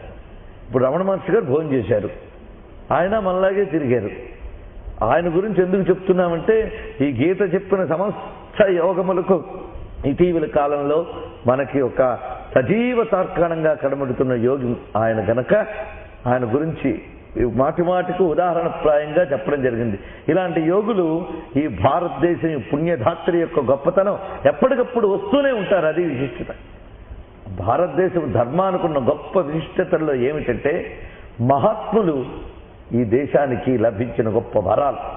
పుస్తకాల కంటే కూడా పుస్తకాలు ఎంత కాపాడాయో మన ధర్మాన్ని అంటే రామాయణ భారత భాగవతాదులు కానివ్వండి, వాంగ్మయం విస్తారమైన వాంగ్మయం మనకి ఇంత వాంగ్మయం కాపాడింది మనకు.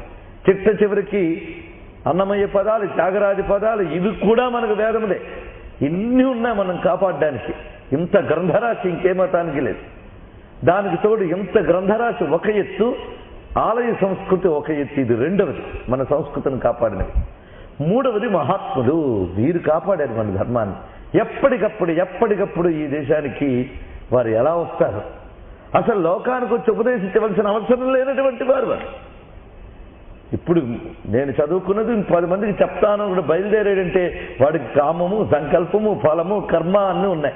వాడికి ఆ కోరిక పుట్టడం కూడా మన అదృష్టం. వాడికి అది లేకపోతే మనకు విద్యల వరకు చెప్తారు. అందుకు వాళ్ళని గొప్పవాళ్ళు, వాళ్ళని కాదని కాదు, కానీ ఎవరికి ఏది ఉపదేశించవలసిన అవసరం లేదు.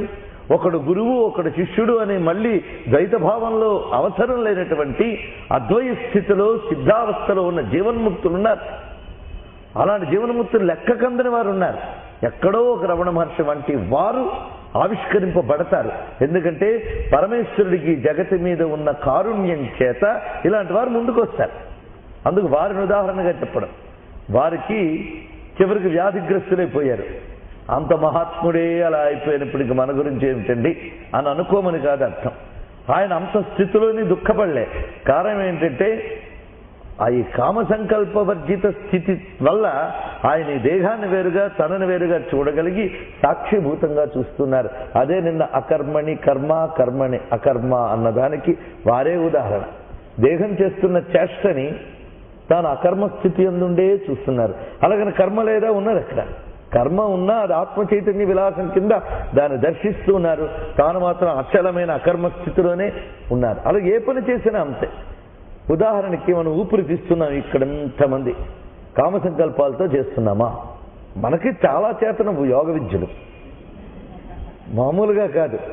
మనం ఇప్పుడు అనేక మంది ఇక్కడ కూర్చున్నారు. ఊపిరి నేను తీస్తాను అనే సంకల్పం ఉందా? ఊపిరి తీయాలండి అనేటువంటి కామం ఉందా? రెండు లేదు. ఆ రెండు అనుకుని ఊపిరి తీయడానికి ప్రయత్నించండి, మహా కష్టం అవుతుంది. నేను ఊపిరి తీస్తాను అని కూర్చుని ఊపిరి మీద కాన్సన్ట్రేట్ చేస్తే ఆ కాన్సన్ట్రేషన్తో మీరు ఊపిరి తీయడం మొదలు పెడితే దాన్ని గ్రహించేటప్పటికి 5 నిమిషాల కల్లా మీకు విసుగొస్తాం. కారణం ఊపిరి అనేటటువంటి సహజ కర్మకే మీరు కామ సంకల్పంలో యాడ్ చేయగానే ఒక బరువు, ఒక బాధ ఇంతవరకు అది తెలియకుండానే జరిగిపోతుంది. సహజ కర్మ దేహంలో. అందుకే అన్నారు ఇక్కడ కర్మ అంటే కర్మనామ దేహాది చేష్ట అని శంకర భగవత్పాదుల వారు ఇక్కడ వ్యాఖ్యానిస్తూ చెప్పారు. కామ సంకల్పములు తగలగానే సహజంగా జరిగే కర్మే బరువు అయిపోతుంది. మరి సృష్టిలో మనం ఇవన్నీ చేసుకునేటప్పుడు ప్రతిదాన్ని కామ సంకల్ప ప్రేరణతో ఇన్ని పనులు పెట్టుకుంటే అవి ఎన్ని బరువులు అవుతాయి, ఎన్ని గుండె బరువులకి, ఎన్ని టెన్షన్లకి, ఎన్ని వర్రీలకి అవుతాయి చూడండి. అందుకు కామ సంకల్పముల్ని ముందు ఖండించుకుంటూ వెళ్ళడం ప్రాక్టీస్ చేస్తూ ఉంటే కేవలం అప్పుడు ఎలా చేస్తాడు? కామ సంకల్పాలను వదులుకోవడం ఎలాగా? అప్పుడు ఈశ్వరార్పణ బుద్ధితో చేయడం మొదటి స్థితిలో వచ్చి క్రమంగా లోక సంగ్రహణార్థం చేయడం అనే స్థితికి వెళ్తాడు. వాడు కూడా ఈశ్వరార్పణమే చేస్తున్నాడు. ఎందుకంటే ఈ లోకమే పరమేశ్వర స్వరూపం గనక పరమేశ్వర స్వరూపమైనటువంటి ఈ లోకమునకు ఈశ్వరాజ్ఞాబద్ధుడే చేసి ఈశ్వరార్పణమే చేస్తున్నాడు చివరికి. అందుకు అటువంటి వాడికి కామము లేదు, సంకల్పము లేదు. ఇది ప్రాక్టీస్ చేయించడానికై. అదేదో అతీతమైన స్థితి అండి, ఇప్పటి నుంచి మాకు అక్కర్లేదు అనుకోమని నేను చెప్పట్లేదు. ఫలాపేక్షతో ఇప్పుడు పనిచేసినా దృష్టి ఇది అని మాత్రం వదలద్దు అన్నారు శంకర భగవత్పాదుల వారు. ఆయనకి ఎంత దయ అంటే మీరు మీలా అక్కడ ఆగిపోకండి, మీరు ఎక్కడున్నారో తెలుసుకుని అక్కడి నుంచి సాగిపోండి. అంతేగాని మీరున్న చోటే ఉన్నతము అని భ్రమించవద్దు. అలాగని మీరున్న చోటుని తక్కువ చేసుకోవద్దు. మీరున్న చోటు నుంచి ఉన్నతమునకు ప్రయత్నించుతూ ఎప్పుడు ఎల్లవేళలా మానవ ప్రయత్నమేది ఉన్న చోటి కంటే ఉన్నత స్థితికి వెళ్ళడం అనేటువంటిది. దానికోసం ఆయన ఏం చెప్పారు? సంకల్పాన్ని సవరణ చేశారు శంకర భగవత్పాదుల వారు. శంకర భగవత్పాదులు వారి చేసిన సంస్కరణలు మనకి చాలా ఉన్నాయి. చరిత్రలో జాగ్రత్తగా పరిశీలించారు. ఆయన చెప్పిందే మమ ఉపాత్త దురితక్షయ ద్వారా శ్రీ పరమేశ్వర ప్రీత్యర్థం శుభే శోభనే మూర్తే శ్రీ మహావిష్ణురాజ్ఞా ప్రవర్తమానస్య. ఈ తర్వాతవన్నీ ఒక గొడవ గాని మొదట ఆయన చెప్పిన రెండు మమ ఉపాత్త దురితక్షయ ద్వారా శ్రీ పరమేశ్వర ప్రీత్యర్థం, ఈ రెండు ఆయన చెప్పారు. ఎందుకు కర్మ చేయాలి? నువ్వు చేసుకున్నటువంటి దురితములన్నిటి నుంచి క్షయం పొందడానికై ఒకటి మా ఉపాత్త దురితక్షయార్థం. ఎందుకంటే ఆ పాప రాశి మన మనస్సుని అనేక జన్మల నుంచి సంస్కార రూపంలో పట్టేసింది గనక అది వదిలించుకుంటే గాని భక్తి పట్టదు, జ్ఞానము పట్టదు, ఏవి ఎక్కువ. అందుకు ఫస్ట్ ఆఫ్ ఆల్ ముందు అది క్లియర్ చేసుకోవాలి మనం. అంతే కదండి. ఒక అమృత వర్షం కురుస్తోంది లేదా గంగ కురుస్తున్నది, మీరు హడావిడిగా ఒక పాత్రను పట్టుకెళ్ళాలి. పట్టుకెళ్ళేటప్పుడు ఏం చేస్తారు? దాన్ని శుభ్రం చేసుకుని పట్టుకెళ్ళాలి కదా. అందుకు ముందు అది జరగాలి. అటు తర్వాత రెండవ ప్రయోజనం ఏమిటి అంటే పరమేశ్వర ప్రీత్యర్థం. అటు తర్వాత నీ ఇష్టం ధర్మార్థ కామోక్ష విధ ఫల పురుషార్థ సిద్ధ్యర్థం, ఇంకా చాలా అడుగుతూ ఉంటారు. ఉద్యోగే ఇతోధిక ఫల ప్రాప్త్యర్థం, ఉన్నతోన్నత పదసిద్ధ్యర్థం అంటించుకోండి ఎన్నైనా. కానీ ఈ రెండు ఉన్నాయే గురువుగారు ప్రధానంగా చెప్పారు. అది అందుకే చిత్తస్య శుద్ధయే కర్మ కృతఘ్నస్య నివృత్తయే. మొదటి స్థాయిలో చిత్తస్య శుద్ధయే భగవదర్పణ బుద్ధి. తర్వాత కృతజ్ఞతా బుద్ధితో జ్ఞాని అయిన వాడు కూడా చేస్తాడు. ఎందుకంటే ఇంద్రియాలు ఉన్నాయి కదా అని చెప్పేసి తన కర్మ చేయవలసిన అవసరం లేదని చెప్పి ఎక్కడో మూల కూర్చుని బద్ధకంగా ఉండడు జ్ఞానికి కూడా. తనకు ఏది ఉచితమో ఏది లోకానికి క్షేమకరమో ఆ కర్మను అతను చేస్తాడు అంటకుండా కామ సంకల్పవర్జితంగా లోకక్షేమం కోసం. ఈ భావం మనకు అర్థం కావడానికి శబరి రాముణ్ణి ఆరాధించిన ఘట్టాన్ని మన కవి సమ్రాట్ విశ్వనాథ సత్యనారాయణ గారు ఒక చక్కని పద్యంలో చెప్తారు. రాముల వారి వద్దకు శబరి వెళ్ళి ఆతిథ్యాన్ని ఇచ్చి రామా అని కూర్చుంటుంది. అప్పుడు ఆయన అమ్మా నీ తపస్సులన్నీ సిద్ధించాయా ఫలించాయా అని అడుగుతాడు. ఎందుకంటే ఆ మహా తపస్విని మతంగముని వద్ద విద్యలు సాధనలు చేసినటువంటి తల్లి అంతా అయిన తర్వాత ఆ తల్లి చక్కటి మాట చెప్తుంది, ఈ రోజు ఫలించాయి నువ్వు రావడంతో అన్నది. ఆ తపస్సు ఎంత బాగా పండిందో ఆ మాటల్లోనే చూపిస్తాడు ఆయన. ఆమె ఒక మాట అంటుంది, చేతులు నికిని పూలు తెచ్చి తిని స్వామి, సతను వగుటను నేను వచ్చి తిని స్వామి, చిత్తముండుట ఊహ చేసి తిని స్వామి అని. నేను చేతులున్నాయి కనుక పువ్వులు తీసుకొచ్చాను, అదేవిధంగా శరీరం ఉంది కనుక నీ దగ్గరికి వచ్చాను, చిత్తం ఉంది కనుక నిన్ను ఊహించాను అన్నది. ఎంత చక్కగా చెప్పింది. అంటే ఉన్నాయి కనుక పనిచేశాను, కానీ అవసరం లేదు. నాకు ఇంద్రియములు అంటూ ఉంటే ఇంద్రియములు ఏదో ఒక పని చేయాలి కదా. నాకు కామ సంకల్పవర్జిత స్థితిలో ఉన్నటువంటి దానను పనిచేసే ఇంద్రియములు ఉన్నప్పుడు ఏం చేస్తాను? ఈ పనితో నేను నీ పనే చేస్తాను స్వామి అన్నది. అది ఈశ్వరార్పణ ధియా కుర్యాత్, ఈశ్వరార్పణ బుద్ధితో చేసినటువంటిది. అదే అక్కడ భావన చూపించారు. ఇక్కడ కామ సంకల్పవర్జితమై కేవలం ఈశ్వరార్పణ బుద్ధితో చేయడం చేత ఈ చేసిన కర్మ మళ్ళీ బంధించడం లేదు. ప్రారబ్ధ కర్మ కూడా వాళ్ళు సాక్షిభూతంగా ఉండడం చేత ఈ జన్మలోనే దగ్ధం చేసుకోగలుగుతున్నారు.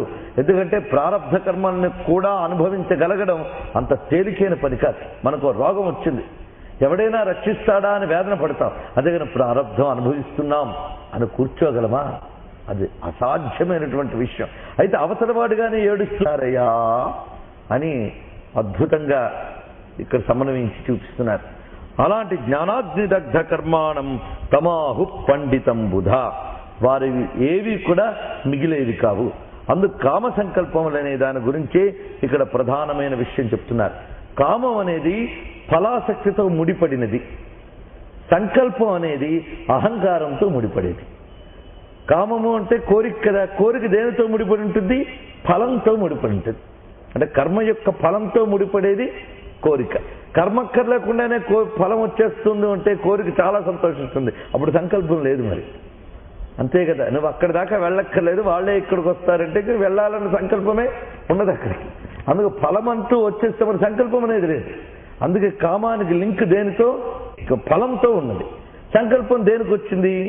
ఆ ఫలం పొందడానికై, కర్మ చేయడానికై నేను చేస్తాను, చేస్తున్నాను, చేశాను. ఈ మూడు, భవిష్యత్తు, భూతము, దాని తర్వాత వర్తమానం, ఈ లింకులు అంతే. మొత్తం చేశాను, చేస్తాను లేదా చేస్తున్నాను, ఈ 3 అనుకోవడం సంకల్పం. అందుకు చేస్తాను, చేశాను, చేస్తున్నాను అనేటటువంటి ఆ నువ్వు శబ్దం ఉన్నదే నేను చేస్తున్నాను, అది అహంకారం. కనుక సంకల్పం అనేటువంటిది నేను చేస్తున్నాను అనే కర్తృత్వ అహంకారంతో లింకు పెట్టుకుంటుంది. కామం అనేది ఈ ఫలం నాకు కావాలి అనే భోక్తృత్వ అహంకారంతో లింకు పెట్టుంది. అందుకు ఎటు చెప్పినా ఎటు తిప్పినా కృష్ణ పరమాత్మ ఒకటే చెప్తున్నాడు, ఫలాభిసంధి లేకుండా నేను చేస్తున్నాననే అహం లేకుండా ఏ కర్మ చేస్తున్నాడో ఆ కర్మ బంధించదు. అది విశేషం. ఈ 2 లేనప్పుడు ఇంక దుష్కర్మ అంటూ చేయదు. అలాగే కామ్యకర్మను అంతకంటే చేయడు. తాను ఏ ఉపాధిలో ఏ స్థితిలో ఉన్నాడో దానికి అనుగుణమైన కర్మను చేయడం మానడు సహజంగా. ఇప్పుడు మనం పళ్ళు తోముకోవాలి అనుకున్నప్పుడు, స్నానం చేయాలనుకున్నప్పుడు దానికి పెద్ద కామము ఉండదు, సంకల్పము ఉండదు. అది సహజంగా చేస్తాం. అది కూడా పెద్ద పనిగా పెట్టుకుంటే అదే పెద్ద తలనొప్పి. రాత్రి నుంచే ధ్యానిస్తూ ఉంటాడు, బ్రష్ను అటు పెట్టాలా ఇటు పెట్టాలా అని. మన స్నానాది సమస్త కర్మలు కూడా ఎంత సహజంగా చేసుకుంటూ వెళుతూ బంధితులం కాకుండానే ఉంటూ ఉన్నామో వాళ్ళు జ్ఞాని కూడా ఆ విధంగా ఉంటాడు సుమా అనేటువంటిది దీని నుండి మనం అర్థం చేసుకుంటే తెలుస్తుంది. అందుకు జ్ఞానయోగము, కర్మయోగము ఇవేవో అతీతమైన మాటలు కాదు. మనం సరిగ్గా అవగాహన చేసుకుని వెళ్ళగలిగితే ప్రతివాడు చెయ్యగలిగినది, చెయ్యవలసినది కూడా అదే. అందుకే త్యక్త్వా కర్మఫలా సంగం నిత్యతృప్తో నిరాశ్రయ కర్మణ్యభిప్రవృత్తోపి నైవ కించిత్ కరోతి సహా. దాన్ని మరింత స్పష్టం చేస్తున్నాడు. ఈ విధంగా కర్మఫలముతో సంగముని వదిలి, త్యక్త్వా అంటే వదిలి, కర్మఫలా సంగం కర్మఫలముతో సంగమును వదిలి నిత్యతృప్త. ఎప్పుడైతే ఫలంతో సంబంధం లేదో వాడు తృప్తుడే, నిత్యతృప్తుడు. ఎందుకంటే ఆయన బ్రతుకు పాత్రలో వెలితి లేదు. మన బ్రతుకు పాత్ర వెలితి. ఎంత పొయ్యండి ఎప్పుడు ఖాళీ దీనికి. ఎందుకంటే ఎక్కడో క్రింద రంధ్రం ఉందన్నమాట. ఈ అజ్ఞానపు రంధ్రం పడగానే మొత్తం అడిపోస్తూ ఉంటే ఇటు ఖాళీ అవుతుంటుంది. దీన్ని నింపుకోవడానికే నిరంతర ప్రయత్నం. కానీ యోగి పరిపూర్ణుడు. ఆ కారణం చేత నిత్యతృప్త. ఏదో నా తృప్తి కోసం నేను చేస్తున్నానండి అనే మాట లేదు. తృప్తి మాట ఎప్పుడు వస్తుంది? కొరత ఉంటే కదా తృప్తి అని. అది ఆయనకి లేదు. ఫలాసంగం ఎప్పుడైతే లేదో ఇంక వారికి అతృప్తి, అసంతృప్తి అనే మాట లేదు. అందుకు నిత్యతృప్త నిరాశ్రయ. ఏ కర్మనో దేన్నో ఆధారం చేసుకుంటే గాని నేను తరించలేను అనే అవస్థ వాడికి లేదు. అందుకు తరింపజేయడానికి కర్మను ఆధారం చేసుకోవాల్సిన అవసరం లేదు. ఎందుకంటే అప్పటికే తరించిన వాడు. అందుకే నిరాశ్రయ. అటువంటి వాడు కర్మణ్యభిప్రవృత్తోపి. వాడు కర్మలో ప్రవర్తించినప్పటికీ కూడా వాడు ఏదీ చెయ్యని వాడే సుమా. నైవ కించిత్ కరోతి సహా. ఎందుకంటే మనకి ఇక్కడ అనేక సందేహాలు రావచ్చు. అవతారం ఎత్తినప్పుడు పరమాత్మ ఇన్ని కర్మలు చేసాడే, మనం ఒక్క కర్మ చేస్తేనే జన్మల్లోకి వెళ్ళిపోతూ ఉన్నాం. మరి ఈయన ఇన్ని కర్మలు చేశాడు, ఈయన తర్వాత జన్మ పరంపరలోకి వెళతాడా? వెళ్ళడు. ఎందుకంటే జ్ఞానే వెళ్ళడం లేదే. కర్మఫల సంగం లేకుండా ఉండడం చేత అతడు ఏది చేసినా చెయ్యనట్లే. మరి జ్ఞానే అలాగంటకుండా చేస్తున్నప్పుడు జ్ఞానికి సైతం జ్ఞాని అయిన పరమాత్మ అవతార కర్మలని కూడా అంటకుండానే చేసిన వాడు గనక ఆయన చేసిన లీలలేవి ననిబధ్నాతి. ఆయన బంధించట్లేదు, ఆయనవి చెయ్యనట్లే. అందుకే దీనంతరికి ఒక్క లింక్. ఇవన్నీ అర్థం చేసుకోవడానికి తస్య కర్తారమపుమాం విద్ధి అకర్తారం అవ్యయం. ఈ ఒక్కటి సరిగ్గా అర్థం చేసుకుని ఆ పట్టు వేడకుండా వస్తే ఇవన్నీ మనకు అర్థమవుతాయి. ఎందుకు అవతారములు తన లీలలు ఎందుకు చెప్పాడు అనేది కూడా అనిపిస్తుంది. ఇది కానీ సరిగ్గా తెలియకపోతే మధ్యలో ఆయన అవతారాల గురించి ఎందుకు చెప్పుకోవాలండి అంటారు. ఆ అవతారాన్ని ఎందుకు ఆదర్శంగా తీసుకోవాలి అనేది విశేషం. ఈ విధంగా అతను ఏమీ చెయ్యని వాడే. మరి శరీర కర్మలు అతను చేస్తాడు కదా, దానివల్ల కూడా అతనికి ఏదో ఒక ఫలం ఉండాలి కదా. ఏ కర్మ చేసినా ఒక ఫలం ఉండాలి. నువ్వు ఎంత కాదను, ఫలాసంగం లేదను, కర్తృత్వం లేదని, ఏది లేదన్నా అతను ఏదో ఒకటి చేస్తున్నప్పుడు లేదని ఎలా అంటామయ్యా అంటే నిరాశీర్యత చిత్తాత్మ త్యక్త సర్వ పరిగ్రహ శారీరం కేవలం కర్మ కుర్వన్నాప్నోతి కిల్బిషం. సర్వం శ్రీకృష్ణ గురు చరణారవిందార్పణమస్తు.